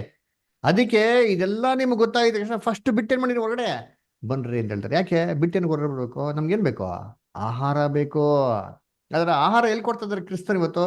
ಬೆಟ್ಟದ ಮೇಲೆ ಕೊಡ್ತಾ ಇದ್ದಾರೆ, ತನ್ನ ರಾಜ್ಯದ ಮೇಲೆ ಕೂತ್ಕೊಂಡು ಅವರು ಗಟ್ಟಿಯಾದ ಆಹಾರ ಏನ್ ಮಾಡ್ತಾ ಇದ್ದಾರೆ, ಅವ್ರು ಕೊಡ್ತಾ ಇದ್ದಾರೆ. ಯಾರಿಗೆ ಇಂಟ್ರೆಸ್ಟ್ ಇದೆಯೋ, ಯಾರಿಗೆ ತಿನ್ನಕ್ಕೆ ಆಸೆ ಇದೆಯೋ ಅವ್ರಿಗೆ ಆಹಾರ ಕೊಡ್ತಾ ಇದ್ದಾರೆ.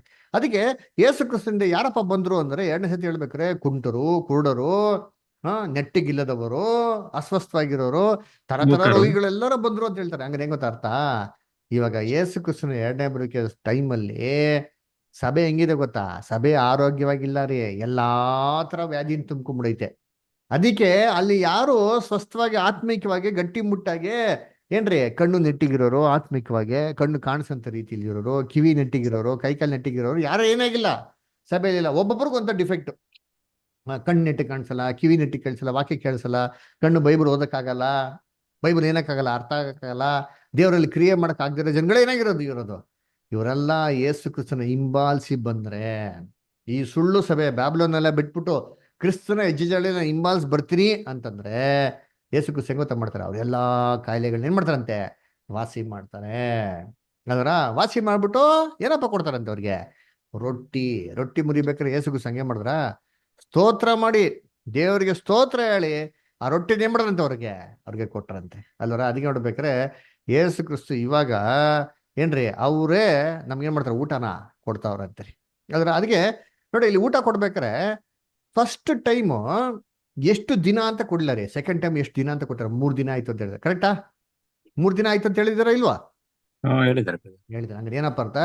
ಯೇಸು ಕ್ರಿಸ್ತನ ಮೊದಲನೇ ಬರುವಿಕೆಯಿಂದ ಹಿಡ್ದು ಏನ್ರಿ ಎರಡನೇ ಬರುವಿಕೆವರೆಗೂ 2 ದಿನ, 3ನೇ ದಿನದಲ್ಲೇ ಊಟ ಕೊಟ್ಟಿದ್ದು. ಅಂದ್ರೆ ಏನರ್ಥ? ಹೆಂಗ್ ಗೊತ್ತಾ ಅರ್ಥ? ಯೇಸು ಕ್ರಿಸ್ತನ ಮೊದಲನೇ ಬರುವಿಕೆಯಿಂದ 2000 ವರ್ಷ ಆಗೋಯ್ತು. 2 ದಿನ ಆಗೋಯ್ತು. ಕ್ರಿಸ್ತನ್ಗೆ 1 ದಿನ ಅಂದ್ರೆ 1 ವರ್ಷ. 2 ದಿನ ಆಗೋಯ್ತು ಅಂದ್ರೆ 2000 ವರ್ಷ ಆಗೋಯ್ತು. 3ನೇ 1000 ವರ್ಷ, ಆ 1000 ವರ್ಷದಲ್ಲೇ ಬೆಟ್ಟದ ಮೇಲೆ ನಿಂತ್ಕೊಂಡು 3ನೇ ದಿನದಲ್ಲೇ ಕ್ರಿಸ್ತನ್ ಎಲ್ಲರಿಗೂ ಮಾಡ್ತಾರೆ ಆಹಾರನ ಅಲ್ಲಿ ಕೊಡ್ತಾರ. ಅದು ಅಲ್ಲರ. ಅದಕ್ಕೆ ನೋಡ್ಬೇಕಾರೆ ಯೇಸು ಕ್ರಿಸ್ತ ಹೇಳ್ತಾರೆ, ಓದೋಣ ಇವಾಗ ಓದಿ ಯಾರಪ್ಪ? ಪ್ರಕಟಣೆ 3ನೇ ಅಧ್ಯಾಯ ಏನ್ರಿ 20 ಮತ್ತು 21ನೇ ವಾಕ್ಯ. ರಾಜೇಂದ್ರ ಬ್ರದರ್ ಓದ್ತೀರಾ? ಪ್ರಕಟಣೆ 3ನೇ ಅಧ್ಯಾಯ 20 ಮತ್ತು 21.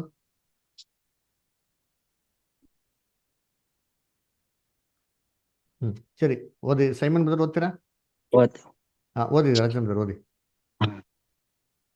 ಅವನು ನನ್ನ ಸಂಗಡ ಊಟ ಮಾಡುವನು, ಹ್ಮ್ ನಾನು ಜಯ ಹೊಂದಿ ನನ್ನ ತಂದೆಯೊಡನೆ ಸಿಂಹಾಸನದಲ್ಲಿ ಕೂತುಕೊಂಡೆನು. ಹಾಗೆಯೇ ಜಯ ಹೊಂದುವವನನ್ನು ನನ್ನೊಡನೆ ಸಿಂಹಾಸನದಲ್ಲಿ ಕೂತುಕೊಳ್ಳುವಂತೆ ಮಾಡುವೆನು. ದೇವರಾತ್ಮನ ಸಭೆಗೆ ಹೇಳುವುದನ್ನು ಕಿವಿಯುಳ್ಳವನು ಕೇಳಲಿ. ಓಕೆ, 20ನೇ ವಾಕ್ಯ ಓದಿ ಬ್ರದರ್ ಇನ್ನೊಂದ್ಸರಿ. ಇಗೋ, ಬಾಗಿಲಲ್ಲಿ ನಿಂತುಕೊಂಡು ತಟ್ಟುತ್ತಾ ಇದ್ದೇನೆ. ಯಾವನಾದರೂ ನನ್ನ ಶಬ್ದವನ್ನು ಕೇಳಿ ಬಾಗಿಲನ್ನು ತೆರೆದರೆ ನಾನು ಒಳಗೆ ಬಂದು ಅವನ ಸಂಗಡ ಊಟ ಮಾಡುವೆನು. ನೋಡ್ರ, ಈಗೋ ಬಾಗಿಲು ಬಂದು ನೀನ್ ತಡ್ತಾ ಇದ್ದೀನಿ, ಬೆಟ್ಟದ ಮೇಲೆ ಕರ್ತನ ಬಂದ್ಬಿಟ್ಟು ತಡ್ತಾ ಇದಾರೆ. ಯಾರು ಬಾಗಿಲು ತೆಗಿತಾರೋ, ಹೃದಯದ ಬಾಗಿಲು ತೆಗಿತಾರೋ ಪ್ರಶ್ನೆಗಳ ಮುಖಾಂತರ ಅವರು ಒಳಗಡೆ ಬಂದು ಯೇಸು ಕ್ರಿಸ್ತ ಏನ್ ಮಾಡ್ತಾರಂತೆ? ಊಟ ಮಾಡ್ತಾರಂತೆ. ನಾನು ಅವ್ರ ಜೊತೆಗೆ ಊಟ ಮಾಡ್ತೀನಿ, ಅವ್ರ ನನ್ನ ಜೊತೆಗೆ ಏನ್ ಮಾಡ್ತಾರಂತೆ? ಊಟ ಮಾಡ್ತಾರೆ. ಯೋಚನೆ ಮಾಡಿದ್ದೀನಿ, ಯೇಸು ಕ್ರಿಸ್ತು ಊಟ ಮಾಡಿಸ್ ಹೆಂಗ್ರಿ ಊಟ ಮಾಡಿಸ್ತಾರೆ? ಅನ್ನ, ರಸ, ಇಂಥ ಊಟ ಮಾಡಿಸ್ತಾರ? ವಾಕ್ಯದ ಊಟ, ಆತ್ಮಿಕ ವಾಕ್ಯಗಳು. ಅದರ ಆ ವಾಕ್ಯ ಆತ್ಮಿಕವಾದ ವಾಕ್ಯ ಹೆಂಗಿರ್ತದೆ? 1 ಲೀಟರ್ ಹಾಲ್ಗೆ 2 ಲೀಟರ್ ನೀರ್ ಮಿಕ್ಸ್ ಮಾಡ್ತಾರ ಇರ್ತಾರ ಊಟ? ಪರಿಶುದ್ಧವಾಗಿರುತ್ತೆ. ಎಲ್ಲ ಹೆಂಗಿರ್ತದೆ ಊಟ? ಹೆಂಗಿರ್ತದೆ? ಹಳ್ಳಿಗೆ ತುಂಬಾ ನೀರ್ ಹಾಕ್ಬಿಟ್ಟು ಡೈಲ್ಯೂಟ್ ಆಗಿ ಕುಡಿಸ್ತಾರ ನಮ್ಗೆ ಊಟ, ಅಥವಾ ಗಟ್ಟಿ ಮುಟ್ಟಾಗಿರೋ ಆಹಾರ ಕೊಡ್ತಾರ? ಗಟ್ಟಿ ಮುಟ್ಟಾದ ಗಟ್ಟಿ ಮುಟ್ಟ ಆಹಾರ ಕೊಡ್ತಾರ. ಅದಕ್ಕೆ ಹೇಳ್ತಾರಲ್ಲ, ಗಟ್ಟಿಯಾದ ಆಹಾರ ಯಾರಿಗೆ? ವೆರಿ ಗುಡ್, ಪರವಾಗಿಲ್ಲ ಅಪ್ಪ, ಇವಾಗೆಲ್ಲ ಅರ್ಥ ಮಾಡ್ಕೊಡ್ತಾರೆ. ಬೈಬಲ್ ಐತಲ್ಲ, ಹಂಗಾರೆ ಗಟ್ಟಿಯಾದ ಆಹಾರ ಇದೆ, ತಿಳಿ ನೀರು ಇದೆ. ಅಂದ್ರೆ ಯೇಸು ಕ್ರಿಸ್ತು ತಿಳಿ ನೀರು ಕೊಡಲ್ಲ. ಅದು ಯಾಕೆ ಗೊತ್ತಾ? ಯೇಸು ಕ್ರಿಸ್ತು ಈ ಕೆಲಸ ಮಾಡ್ಬೇಕ್ರೆ ಅವ್ರು ಎಷ್ಟು ದಿವಸ ಉಪವಾಸ ಇದ್ರಂತೆ? 40 ದಿನ. ಇಲ್ಲ, ಇಲ್ಲಿ ಅದ್ಭುತ ಮಾಡ್ಬೇಕ್ರೆ ಜನಗಳು ಎಷ್ಟು ದಿವಸ ಉಪವಾಸ? 3 ದಿನ. ಏನ್ ಗೊತ್ತಾ? ಯೇಸು ಕ್ರಿಸ್ತನ ಮೊದಲನೇ ಬರುವಿಕೆಯಿಂದ ಹಿಡಿದು ಯೇಸು ಕ್ರಿಸ್ತನ 2ನೇ ಬರುವಿಕೆವರೆಗೂ ಎಷ್ಟು ವರ್ಷ? 6,000 ವರ್ಷ.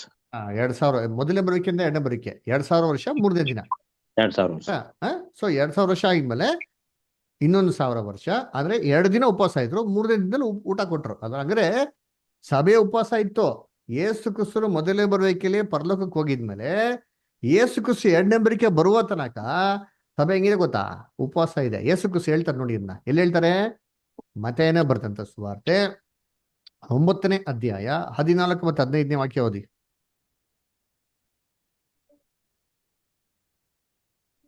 ತರುವಾಯ ಅವರು ಉಳಿದ ಶಿಷ್ಯರ ಬಳಿಗೆ ಬಂದು ಅವರ ಸುತ್ತಲೂ ಜನರ ದೊಡ್ಡ ಗುಂಪು ಇರುವುದನ್ನು, ಅವರ ಸಂಗಡ ಶಾಸ್ತ್ರಿಗಳು ತರ್ಕ ಮಾಡುವುದನ್ನು ಕಂಡರು.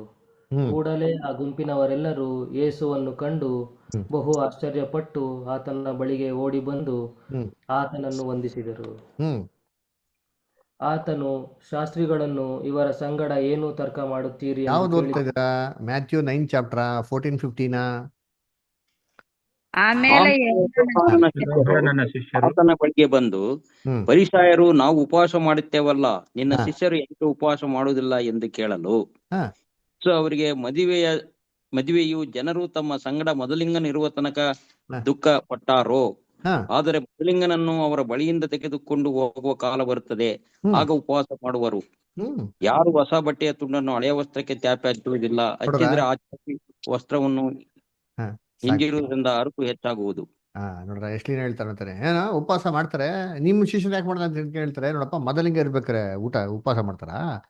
ಒಂದ್ ಕಾಲ ಬರ್ತಾರೆ ಮೊದಲಿಂಗನ್ನ ಎತ್ಕೊಂಡ್ಬಿಡ್ತಾರೆ. ಮೊದಲಿಂಗ ಕ್ರಿಸ್ತನ್ ಇರೋ ತನಕ ಶಿಷ್ಯನಿಗಳಿಗೆ ಉಪವಾಸ ಇರಲಿಲ್ಲ ರೀ. ಯಾಕಂದ್ರೆ ಚೆನ್ನಾಗಿ ಆಹಾರ ಕೊಡೋರು, ಆತ್ಮಿಕ ಆಹಾರ ಕೊಡೋರು, ಚೆನ್ನಾಗಿ ಪಾಠ ಹೇಳ್ಕೊಡೋರು.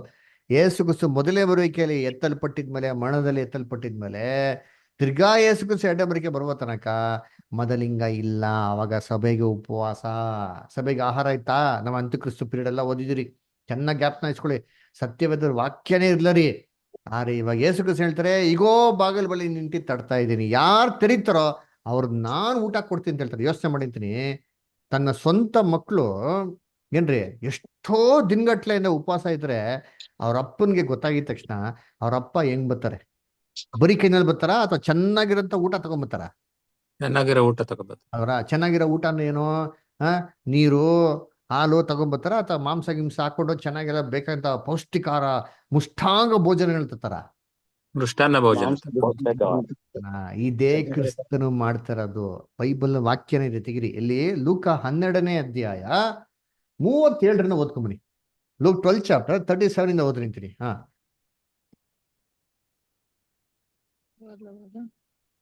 ಓದ್ರಿ. ಯಜಮಾನನು ಬಂದು ಯಾವ ಯಾವ ಆಳುಗಳು ಎಚ್ಚರವಾಗಿರುವುದನ್ನು ಕಂಡುಕೊಳ್ಳುವನೋ ಆ ಆಳುಗಳೇ ಧನ್ಯರು. ನೋಡ್ರ, ಆ ಆಳುಗಳೇ ಆತನೇ ನಡುಕಟ್ಟುಕೊಂಡು ಅವರನ್ನು ಊಟಕ್ಕೆ ಕೂಡ್ರಿಸಿ ಹತ್ತಿರಕ್ಕೆ ಬಂದು ಅವರಿಗೆ ಸೇವೆ ಮಾಡುವನು ಎಂದು ನಿಮಗೆ ಸತ್ಯವಾಗಿ ನೋಡ್ರ, ಹೇಳುತ್ತೇನೆ. ಯೇಸು ಕ್ರಿಸ್ತ ಏನ್ ಮಾಡ್ತಾನೆ, ಯಜಮಾನ ಏನ್ ಮಾಡ್ತಾರಂತೆ, ಯಾವ ಆಳುಗಳು ಎಚ್ಚರಿಕೆ ಇರೋದ್ ನೋಡ್ತಾರೋ ಯಜಮಾನನೇ ಆ ಆಳುಗಳಿಗೆ ತನ್ನ ಕಚ್ಚೆ ಕೊಟ್ಕೊಂಡು ಊಟಕ್ಕೆ ಕುಣಿಸಿ ಊಟ ಏನ್ ಮಾಡ್ತಾರಂತೆ, ಕೊಡ್ತಾರಂತೆ. ಅಲ್ಲ, ಹೆಂಗ್ ಊಟ ಕೊಡ್ತಾರೆ, ಹೊತ್ತಿಗೆ ಸರಿಯಾಗಿ ಏನ್ ಮಾಡ್ತಾರಂತೆ, ಊಟ ಕೊಡ್ತಾರಂತೆ. ನೋಡ್ರ, ಸುಮ್ಮನೆ ಕಾಂಜಿ ಪಿಂಜಿ ಊಟ ಕೊಡಲ್ಲ ರೀ, ಅದರ ಹೊತ್ತಿಗೆ ಸರಿಯಾಗಿ ಏನ್ ಮಾಡ್ತಾರೆ, ಊಟ ಕೊಡ್ತಾರಂತಾರೆ. ಇದು ನಮ್ಮ ಯಜಮಾನ ಮಾಡಂತ ಕೆಲಸ ರೀ. ನಾವೆಲ್ಲ ವಾಚ್ಮನ್ ತರ ಯೇಸು ಕ್ರಿಸ್ತನ ಎಡಬರಿಕೆಗೆ ಕಾಯ್ಕೊಂಡು ಕೂತಿದ್ದೆ ಅಂತಂದ್ರೆ, ನಾವು ಎಚ್ಚರಿಕೆಯಾಗಿದ್ರೆ ಯೇಸು ಕ್ರಿಸ್ತ ಬಂದು ಆಲ್ರೆಡಿ ಏನ್ ಮಾಡ್ತಾವ್ರೆ, ನಮ್ಮನ್ನ ಎಚ್ಚರಿಕೆಯಾಗಿರೋದು ನೋಡ್ಬಿಟ್ಟು, ಆಸಕ್ತಿ ನೋಡ್ಬಿಟ್ಟು ನಮಗೆ ಕೂತ್ಕೊಂಡು ಗಟ್ಟಿಯಾದ ಆಹಾರಗಳನ್ನ ಏನ್ ಮಾಡ್ತಾವ್ರೆ, ಕೊಡ್ತಾವ್ರೆ. ಎಂತ ಆಹಾರ? ಗಟ್ಟಿಯಾದ ಆಹಾರ. ಎಲ್ಲಿದೆ? ಮ್ಯಾಥ್ಯೂ 24:45 ಓದಿ. ಹೆಂಗ್ ಕೊಡ್ತಂತೆ ಗಟ್ಟಿಯಾದ ಆಹಾರ? ಮ್ಯಾಥ್ಯೂ 24:45.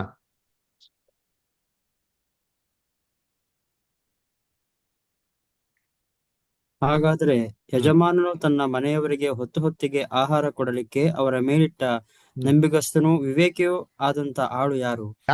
ನೋಡ್ರ, ಏನಂತಾರೆ, ಮನೆ ಮೇಲೆ ತಕ್ಕ ಸಮಯಕ್ಕೆ ಅಲ್ರ ಆಹಾರ ಕೊಡಕ್ಕೆ ನೇಮಿಸಿದ್ದಂತ ಆಳು ಯಾರು? ಇದು ಇಂಗ್ಲೀಷಲ್ಲಿ ಹೋದ್ರೆ ಇದು ಆಹಾರ ಅಂತ ಬಂದ್ಬಿಡ್ತು ಅಲ್ರ. ಇದು ಇಂಗ್ಲೀಷಲ್ಲಿ ಹೋದ್ರೆ ಏನ್ರಿ ತುಂಬಾ ಚೆನ್ನಾಗಿದೆ. ಯಾರು ಇಂಗ್ಲೀಷ್ ಓದ್ತೀರಾ? ಆಗ್ತದಾ? ಇಂಗ್ಲೀಷ್ ಯಾರ ಹತ್ರ ಇದೆಯಾ? Matthew 24:45. Who then is a faithful and wise servant, whom his Lord had made ruler over his household, to give them meat in due season. Meat underline to give them food ಅಂತ ಹಾಕಿಲ್ಲ. Meet ಅಂದ್ರೆ ಏನ್ರಿ? ಮಾಂಸ. ಅಂದ್ರೆ ಗಟ್ಟಿಯಾದ ಆಹಾರನ ಸಭೆಗೆ ಒತ್ತು ಕೊಡೋದಿಕ್ಕೆ ತಾನು ನೇಮಿಸಿತಿರಂತ ಒಂದು ಮನೆ ವಾರ್ತೆಯನ್ನು ಯಾರು ಅಂತ ಹೇಳ್ತಾರೆ. ಆ ಮನೆ ವಾರ್ತೆಯವರ ಮುಖಾಂತರನೇ ಇವತ್ತು ನಿಮ್ಗೆ ಎಲ್ಲಾರ್ಗು ಗಟ್ಟಿಯಾದ ಆಹಾರಗಳೇನಾಗ್ತಾರೆ, ಅದು ಸಿಗ್ತಾರೆ. ನೀವು ತಿಂತಾರ ಫುಡ್, ಒಂದೂವರೆ ವರ್ಷದಿಂದ ನಾವು ಊಟ ತಿಂತಾ ಇದ್ದೀರಾ, ಈ ಫುಡ್ ಗಟ್ಟಿಯಾಗಿದೆಯಾ ಇಲ್ವಾ? ಗಟ್ಟಿಯಾಗಿದೆ, ಸತ್ಯವಾಗಿದೆ ಬ್ರದರ್. ಅಲ್ವರ, ಇದೇ ಗಟ್ಟಿಯಾದ ಆಹಾರ. ಈ ಗಟ್ಟಿಯಾದ ಆಹಾರನ ಕ್ರಿಸ್ತನ ಎರಡನೇ ಬರುವಿಕೆಯಲ್ಲಿ ಕಚ್ಚೆ ಕಟ್ಕೊಂಡು ನಮ್ಗೇನ್ ಮಾಡ್ತಾರೆ, ಅವರೇ ಊಟಕ್ಕೆ ಬಡಿಸ್ಬಿಟ್ಟು ಅವರೇ ನಿಮ್ಗೆಲ್ಲರಿಗೂ ಕೊಡ್ತಾರ. ನಮ್ಮ ಮುಖಾಂತರ ಕೊಡ್ತಾರ ಅಷ್ಟೇ. ನಾವೆಲ್ಲ ಅಡಿಗೆ ಭಟ್ರುಗಳು, ನಾವೆಲ್ಲೇನ್ರಿ ಸ್ಟಿವರ್ಡ್ಗಳು, ಏನ್ರಿ ಸರ್ವರ್ಗಳು. ಅಡಿಗೆ ಮಾಡಿಟ್ಟವ್ರು ನೋಡಿ ಯಜಮಾನ್ರು, ಅದರ ಅವ್ರು ಏನ್ ಮಾಡ್ತಾರೆ, ಇಂಥ ತಗೊಂಡ ಕೊಡಪ್ಪ, ಇಂಥ ಕೊಡ ಅಂತಂದ್ರೆ ನಾವೇನ್ ಮಾಡ್ತೀವಿ, ತಂದ್ಬಿಟ್ಟು ನಿಮ್ಗೆ ಬಡಿಸ್ತಾ ಇದ್ರಿ. ಇದನ್ನೇ ಯೇಸು ಕ್ರಿಸ್ತ 2 ಸತಿ ಊಟ ಮಾಡೋದು ನೋಡ್ಸಿದ್ರು ಆತರ. ಸರಿ, ಇವಾಗ ಈ ಊಟ ತಿನ್ಬೇಕು ಅಂದ್ರೆ ನಾವೇನ್ ಮಾಡ್ಬೇಕಪ್ಪ ಅಂದ್ರೆ ಈ ಸುಳ್ಳು ಸಭೆಗಳನ್ನ ಬಿಟ್ಟೆ ಮಾಡಕ್ ಹೊರಗಡೆ ಬರ್ಬೇಕು. ಬಂದ್ಬಿಟ್ಟು ಬೆಟ್ಟದ ಮೇಲೆ ಅವ್ರ ಪಾದದಲ್ಲಿ ತಗ್ಗಿಸ್ಕೊಂಡು ಕೂತ್ಕೊಂಡು ವಾಕ್ಯನ ಕೇಳಿದ್ರೆ ನಮ್ಗೆ ಇನ್ನಷ್ಟು ಬಲವಾದಂತ ಆಹಾರ ಕೊಡ್ತಾರೆ. ಓಕೆನಾ? ಸರಿ, ಇವಾಗ ಏನ್ ಮಾಡೋಣ, ಎಣಿಕೆ ನೋಡೋಣ. ಅದರ ನೋಡಿ, ಮೊದಲನೇ ಸತಿ ಅದ್ಭುತ ಮಾಡ್ಬೇಕಾರೆ ಎಷ್ಟು ಮೀನಿತ್ತು? 2 ಮೀನು. ಎಷ್ಟು ರೊಟ್ಟಿ? 5 ರೊಟ್ಟಿ. Very good. ಅದರ ಆಮೇಲೆ ಗಂಡಸರು ಎಷ್ಟು ಜನ ಅಂತೆ?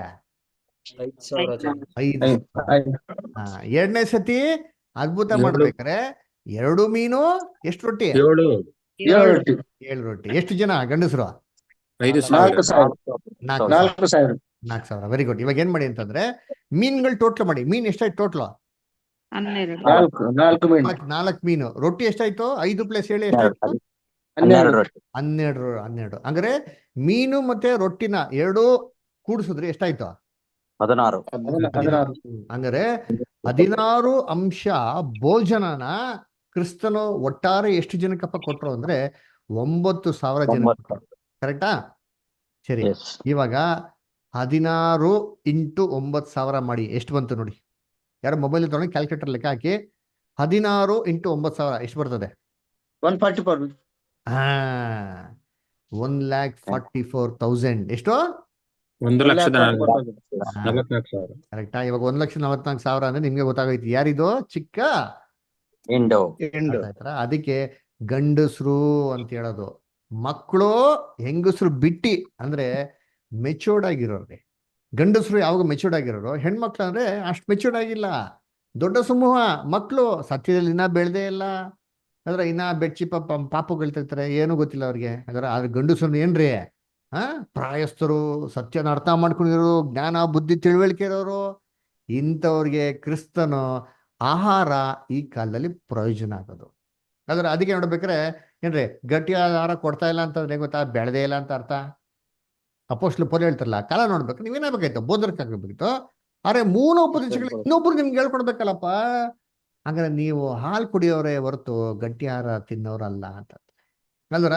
ನಾವೇನ್ ಮಾಡ್ಬೇಕು, ಕ್ರಿಸ್ತನಲ್ಲಿ ಇದ್ಮೇಲೆ 10 ವರ್ಷ ಆದ್ಮೇಲೆ ಏನ್ ಮಾಡ್ಬೇಕು, ನಾವ್ ಇನ್ನ ಬೆಚ್ಚಿಟ್ಕೊಂಡು ಹಾಲು ಕುಡಿ ಅಂತ ಇದ್ರೆ ನೋಡಿದವ್ರು ಏನ್ ಹೇಳ್ತಾರೆ ಹೇಳಿ? ಪುಟಾಣಿ ಪಾಪುಗಳ ತರ 20 ವರ್ಷ ಆದ್ರೂ ಸರಿ ಹಾಲು ಕುಡ್ಕೊಂಡೇ ಇದ್ರೆ ನೋಡಿದವ್ರು ಏನ್ ಹೇಳ್ತಾರೆ ನಮ್ಮನ್ನ?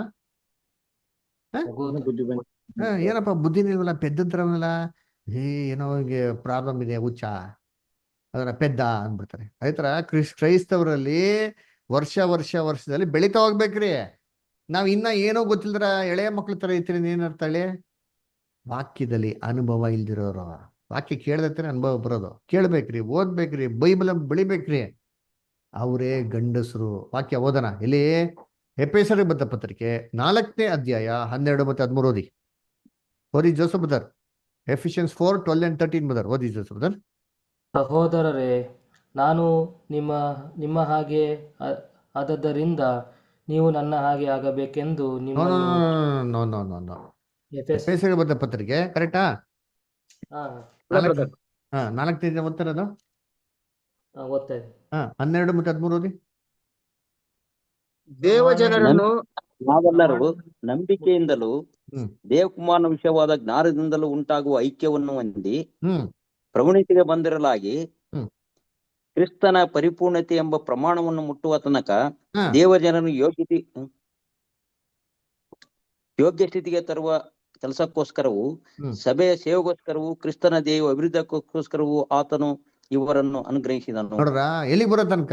ಕ್ರಿಸ್ತನ ಪರಿಪೂರ್ಣತೆ ಎಂಬಂತ ಪ್ರಮಾಣ ಮುಟ್ಟುವ ತನಕ, ಕ್ರಿಸ್ತನ್ ತರ ಆಗೋ ತನಕ ದೇವ್ರು ನಂಗೆ ಏನ್ ಮಾಡೋರು ಅಂತೀವಲ್ಲ, ಫೆಸಿಲಿಟೀಸ್ ಕೊಟ್ಟಿದ್ದಾರೆ ಅಂತಾರೆ. ಏನ್ ತರ ಆಗ್ಬೇಕು? ಮಕ್ಳ ತರ ಇರ್ಬೇಕು ಅಂತಲ್ಲ ರೀ, ಕ್ರಿಸ್ತನ್ ತರ ಆಗ್ಬೇಕು, ಮೆಚೂರ್ಡ್ ಅದರ ಗಂಡಸ ತರ ಆಗ್ಬೇಕಂತ ರೀ. ಇನ್ನೊಂದು ವಾಕ್ಯ ಓದೋಣ. 1ನೇ ಯೋಹಾನ 2ನೇ ಅಧ್ಯಾಯ 13 ಮತ್ತು 14. ಜೋಸಫ್ ಬ್ರದರ್ ಓದ್ತೀರಾ? 1ನೇ ಯೋಹಾನ 2ನೇ ಅಧ್ಯಾಯ 13 ಮತ್ತು 14.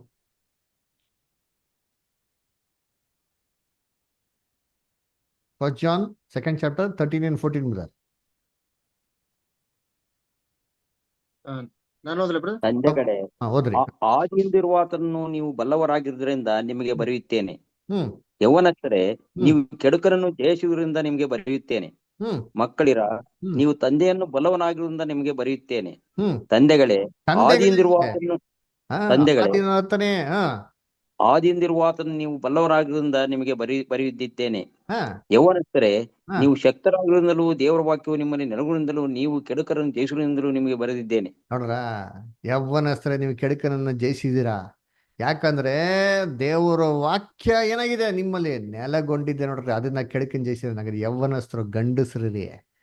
ಅದರ ಈ ತರ ಬಲವಾಗಿ ಸತ್ಯದಲ್ಲಿ ಬೆಳೆಯೋರೆ ಗಂಡಸರು. ಹೆಣ್ಮಕ್ಳು ಮತ್ತೆ ಮಕ್ಕಳು ಅಂತಂದ್ರೆ ದೊಡ್ಡ ಸುಮಾರಿ ಮೆಚುರಿಟಿ ಇಲ್ಲ, ಬೆಳೆದಿಲ್ಲ ಅಲ್ರ. ಅದಕ್ಕೆ ಇವರು ಸಿಂಹಾಸನ ಮುಂದೆ ಏನಾಗಿದ್ದಾರೆ ಇದೇ ಹೊರತು ಕ್ರಿಸ್ತನೊಂದಿಗೆ ಸಿಂಹಾಸನ ಕೂತ್ಕೊಂಡು ಏನ್ ಮಾಡ್ತಾರೆ ಅಲ್ಲಿ ಆಳ್ವಿಕೆ ಮಾಡ್ತಲ್ಲ. ಅರ್ಥ ಆಯ್ತಾ? ಅದಕ್ಕೆ ನೋಡ್ಬೇಕು ನೋಡಿ ಹೆಂಗಿದೆ ಬೈಬಲ್ ಸತ್ಯ ಅರ್ಥ ಇಟ್ಟಾರೆ. ಇನ್ನ ಲಾಸ್ಟ್ ಅಲ್ಲಿ ನೋಡಿ ಬ್ಯೂಟಿಫುಲ್ ಪಾಯಿಂಟ್ ಅಲ್ರ. ಏನಪ್ಪಾ ಅಂದ್ರೆ ಎಷ್ಟು ಬುಟ್ಟಿ ಉಳಿತು ಲಾಸ್ಟ್ ಅಲ್ಲಿ? ಮೊದಲನೇ ಸತಿಗೆ ಎಷ್ಟು ಉಳಿತು ಬುಟ್ಟಿ? ಎಷ್ಟು ಉಳಿತು? 12 ಬುಟ್ಟಿ. 2ನೇ ಸತಿಗೆ 7 ಬುಟ್ಟಿ. ಏನಕ್ಕಿದು 12? ಯೇಸು ಕ್ರಿಸ್ತು ಮೊದಲನೇ ಸತಿಗೆ ಎಷ್ಟು ಬುಟ್ಟಿ ಮುಖಾಂತರ, ಎಷ್ಟು ಜನಗಳ ಮುಖಾಂತರ ಆಹಾರ ಕೊಟ್ಟಿದ್ದು ಸಭೆಗೆ? 12 ಅಪೊಸ್ತಲರು. ನೋಡ್ರೆ ಎಷ್ಟು ಕ್ಲೀನ್ ಆಗಿದೆ. 2ನೇ ಬರುವಿಕೆಯಲ್ಲಿ ಯೇಸು ಕ್ರಿಸ್ತು 7 ಬುಟ್ಟಿಗಳ ಮುಖಾಂತರ ಇಡೀ ಲೋಕ ಜನಕ್ಕೆ ಸಭೆಗೆ ಆಹಾರ ಕೊಡ್ತಾ ಇದ್ದಾರೆ. 7 ಜನ ಅಂತಂದ್ರೆ ಪ್ರಕಟಣೆ ಪುಸ್ತಕದಲ್ಲಿ ಬರುವಂತ 7 ಸಭೆಗಳು, 7 ಸಭೆಗಿರಂತ 7 ದೂತರು. ಐತಾ ಇಲ್ಲ ಬೈಬಲ್ ಅಲ್ಲಿ 7 ಸಭೆಗಳು? ಐತಾ ಇಲ್ವಾ? ನಿಮ್ಗೆಲ್ಲ ಚೆನ್ನಾಗ್ ಗೊತ್ತು. ಅದು ಏನ್ರಿ ಎಫೆಸಸ್, ಸ್ಮಿರ್ನ, ಪರ್ಗಮಸ್, ಥೈತಿರಿಯ ಅದರ ಅವೆಲ್ಲ ಏನ್ರಿ ಲಿಟರಲ್ ಆಗಿರೋ ಸಭೆಗಳು. ಆ ಸಭೆಗಳು ಈ ಸ್ವಾರ್ಥಯುಗದಲ್ಲಿರೋಂಥ 7 ಸಭೆಯ ಭಾಗಕ್ಕೆ ಏನಾಗಿದೆ ಛಾಯಾಗಿದೆ. ಇದ್ರ ಬಗ್ಗೆ ನಮ್ಮ ಪಾಠ ಇದೆ, ಮುಂದಕ್ಕೆ ಓದೋಣ ದೇವ್ರ ಚಿತ್ತ ಇದ್ರೆ. ಅದರ ಆ ಒಂದೊಂದು ಸಭೆಯ ಕಾಲದಲ್ಲಿ ಒಬ್ಬೊಬ್ಬ ದೇವದೂತನ ಏನ್ ಮಾಡಿದ್ರು ದೇವ್ರು ಕೊಟ್ಟಿದ್ರು. ಅಂದ್ರೆ ಒಬ್ಬೊಬ್ಬ ವ್ಯಕ್ತಿಗಳನ್ನ ದೇವದೂತನ ತರ ಉಪಯೋಗಿಸಿದ್ರು ಸಭೆಗೆ ಗಟ್ಟಿಯಾದ ಆಹಾರ ಕೊಡೋದಿಕ್ಕೆ.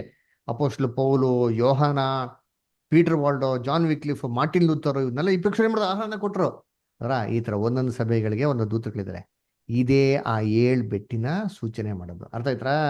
ಅರ್ಥ ಆಯ್ತಾ? ಕರ್ತನಲ್ಲಿ ಅದಕ್ಕೆ ನೋಡ್ಬೇಕಾರೆ ಏನ್ರಿ ಬರುವಂತ ದಿನಗಳಲ್ಲಿ ನಾವು ಗಟ್ಟಿಯಾದ ಆಹಾರ ತಿನ್ಬೇಕು ಅಂತಂದ್ರೆ ನಾವೇನ್ ಮಾಡ್ಬೇಕು? ಸತ್ಯವನ್ನ ತಿಳ್ಕೋಬೇಕು. ನೀವತ್ತು ಸತ್ಯವನ್ನು ತಿಳ್ಕೊಂಡಿದ್ದೀರಲ್ವಾ? ನೆಕ್ಸ್ಟ್ ಏನ್ ಮಾಡ್ಬೇಕು? ತಿಳ್ಕೊಂಡಿದ್ದೀರಾ, ನೆಕ್ಸ್ಟ್ ಏನ್ ಮಾಡ್ಬೇಕು? ಇನ್ನೂ ಹೆಚ್ಚು ಸತ್ಯ ತಿಳ್ಕೊಬೇಕು. Very good. ಆಮೇಲೆ ಸತ್ಯದ ಪ್ರಕಾರ ಏನ್ ಮಾಡ್ಬೇಕು? ನಾವು ನಡಿಬೇಕು. Very good. ಅಂದ್ರ ಸತ್ಯದ ಪ್ರಕಾರ ನಡಿಬೇಕು ಅಂತಂದ್ರೆ ಫಸ್ಟ್ ನಾವು ಎಲ್ಲಿ ಬಿಡ್ಬೇಕು? ನಾವು ಸತ್ಯನ ಎಲ್ಲಿ ಕೇಳಬೇಕು? ಸತ್ಯದ ಜೊತೆಗಿದ್ದವ್ರ ಜೊತೆ ಕೇಳಿದ್ರೆ ನಾವು ಬೆಳಿತೀರಿ. ಸತ್ಯ ಜೊತೆಗೆ ಹೇಳ್ದಿರೋರು ಕೇಳ್ದಿರೋ ಜೊತೆಗಿದ್ರೆ ನಾವು ಸತ್ಯ ಬೆಳಕ್ ಸಾಧ್ಯನಾ? ಅಲ್ವರ. ಒಂದಲ್ಲ ಒಂದಿನ ಏನಾಗ್ಬಿಡ್ತೀರಿ, ನಮ್ಮ ಮೈಂಡ್ ಅದೇ ತರ ಆಗ್ಬಿಡ್ತಾರೆ. ಅದರ ಇವಾಗ ಇಂಜಿನಿಯರ್ ಓದೋರು ಅವನು ಇಂಜಿನಿಯರಿಂಗ್ ಕಾಲೇಜಲ್ಲಿ ಓದಿದ್ರೆ ಇಂಜಿನಿಯರಿಂಗ್ ಕಲಿತಾನ, ಅಥವಾ ಡಾಕ್ಟರ್ ಓದ್ರ ಕಾಲೇಜಲ್ಲಿ ಓದಿದ್ರೆ ಇಂಜಿನಿಯರಿಂಗ್ ಕಲಿತಾನ? ಅದೇ ತರ ನಾವು ಈ ಐಕ್ಯದಲ್ಲಿ ಸುತ್ತಿದಲ್ಲಿರಂತ ಮಕ್ಕಳ ಜೊತೆಗಿದ್ದವಾಗೇನೆ ನಾವು ಸತ್ಯದಲ್ಲಿ ಬೆಳೆಯಕ್ಕೆ ಸಾಧ್ಯ, ಐಕ್ಯದಲ್ಲಿ ಬೆಳೆಯೋದಕ್ಕೆ ಸಾಧ್ಯ. ಅದಕ್ಕೆ ಏನ್ ಮಾಡ್ಬೇಕು? ನಾವೇನ್ ಮಾಡ್ಬೇಕು? ಸರಿಯಾದ ಒಂದು ಕಾಲೇಜ್ಗೆ ಅಡ್ಮಿಷನ್ ಏನ್ ಮಾಡ್ಬೇಕು ನಾವು? ಅದರ ಸರಿಯಾದ ಒಂದು ಸಭೆಗೆ ಏನ್ ಮಾಡ್ಬೇಕು ನಾವು? ಸತ್ಯ ಸಭೆಗೆ ಏನ್ ಮಾಡ್ಬೇಕು ನಾವು? ಸೇರ್ಬೇಕು. ಅದರ ಅವಾಗ ಏನ್ ಮಾಡ್ಬೇಕು? ಹಳೆ ಕಾಲೇಜ್ ಏನ್ ಮಾಡ್ಬೇಕು? ಬಿಡಬೇಕು. ಟಿ ಸಿ ತಗೊಬೇಕು ಅಲ್ಲರ. ಏನ್ರಿ ಪರ್ಮನೆಂಟ್ ಆಗಿ ಏನ್ ಮಾಡ್ಬೇಕು? ಬಿಟ್ಬಿಟ್ಟು ಸತ್ಯಕ್ಕಾಗಿ ಬರಬೇಕು ಅಲ್ಲರ. ಅದೇ ಸಭೆನ ಬಿಟ್ಟು ಸತ್ಯಕ್ಕೆ ಬರೋಂಥದ್ದು, ಕ್ರಿಸ್ತನಿಂದೆ ಬರೋಂಥದ್ದು. ನಾನು ಹಿಂದೆ ಬರಕ್ ಹೋಗ್ಬಿಟ್ರಿ ಅದರ. ಅದಕ್ಕೆ ನೋಡ್ಬೇಕಾರೆ ಕ್ರಿಸ್ತನಿಂದೆ ಬರೋಂಥದ್ದು, ಸತ್ಯನ ಪರಿಪಾಲನೆ ಮಾಡೋಂಥದ್ದು ಅಲ್ವರ. ಕರ್ತನಲ್ಲಿ ಪ್ರೀತಿಗಳೇ, ಈ ಸ್ಟೆಪ್ಸ್ನ, ಈ ಡಿಸಿಷನ್ನ ನೀವೆಲ್ಲರೂ ಮಾಡಬೇಕು.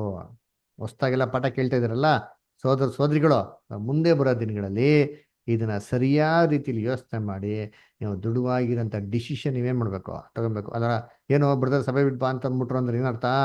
ಏನ್ರಿ ನೀವೆಲ್ಲಾ ಇದನ್ನ ಬಿಟ್ಬಿಟ್ಟು ಏನ್ರಿ ನಿಮ್ಮ ಫ್ರೆಂಡ್ಸು ರಿಲೇಟಿವ್ಸ್ ಎಲ್ಲ ಬಿಟ್ಬಿಟ್ಟು ಏನ್ರಿ ಎಲ್ಲಾನು ದ್ವೇಷ ಕಟ್ಕೊಂಬಿಡಿ ಅಂತ ಅಂದ್ಬಿಟ್ಟಲ್ಲ ರೀ. ಅದರ ಸತ್ಯಕ್ಕಾಗಿ ನಾವೇನ್ ಮಾಡ್ಬೇಕು? ನಿಂತ್ಕೊಬೇಕು. ಈ ಸತ್ಯನ ಫಾಲೋ ಮಾಡೋಣ ಅಲ್ವರ. ಈ ಸತ್ಯಕ್ಕಾಗಿ ನಿಂತ್ಕೊಂಡು ಸತ್ಯನ ಫಾಲೋ ಮಾಡಿದ್ರೆ ದೇವ್ರು ಖಂಡಿತವಾಗೂ ನಮ್ಗೆ ಏನ್ ಮಾಡ್ತಾರೆ? ಸಹಾಯ ಮಾಡ್ತಾರೆ ಅಲ್ವರ. ಅವಾಗ ನಾನು ನಿಂತ್ಕೊಂಡ್ರೆ ನಮ್ಗೆ ಏನಾಗ್ತದೆ? ಮುಂದಕ್ಕೆ ಬರೋಂಥ ಪ್ರಾಬ್ಲಮ್ಸ್ಗಳೆಲ್ಲ ಹಿಂಗೆ ಮುಂದಕ್ಕೆ ನಮ್ನ ಯಾರು ನೋಡ್ಕೊತಾರೆ? ಇವೆಲ್ಲ ವಿಚಾರಗಳನ್ನ ಬರುವಂತ ದಿನಗಳಲ್ಲಿ ನಿಮ್ಗೆಲ್ಲ ಡೀಟೇಲ್ ಆಗಿ ನಾವೇನ್ ಮಾಡ್ತೀರಿ? ತಿಳಿಸ್ಕೊಡ್ತೀರಿ. ಓಕೆನಾ? ಇನ್ನು ಫುಲ್ ಡೀಟೇಲ್ಸ್ ಏನಾಗ್ತದೆ, ಹೆಂಗಿರ್ಬೇಕು, ಏನ್ ಮಾಡ್ಬೇಕು, ಏನ್ ಪ್ರೊಸೆಸ್ ಏನೋ, ಪ್ರೊಸೀಜರ್ ಏನೋ, ಇವೆಲ್ಲ ಕ್ರಮಗಳನ್ನ, ಇವೆಲ್ಲ ಡೀಟೇಲ್ಸ್ಗಳನ್ನ ನಿಮ್ಗೆ ಬರುವಂತ ವಾರಗಳೇ ಡೀಟೇಲ್ಸ್ ಆಗಿ ಏನ್ ಮಾಡ್ತೀರಿ? ಹೇಳ್ಕೊಡ್ತೀರಿ. ಅದರ ಆಮೇಲೆ ಇನ್ನೊಂದು, ಈ ವರ್ಷ ಪ್ರಭು ರಾತ್ರಿ ಭೋಜನ ವರ್ಷಕ್ಕೊಂದ್ಸತಿ ತಾನೇ ತೊಗೊಂಡದ್ ನಾವು, ಹೌದೋ ಇಲ್ವರ? ಕರೆಕ್ಟಾ ಇಲ್ವಾ? ಎಸ್, ಚೈತ್ರ ಮಾಸ.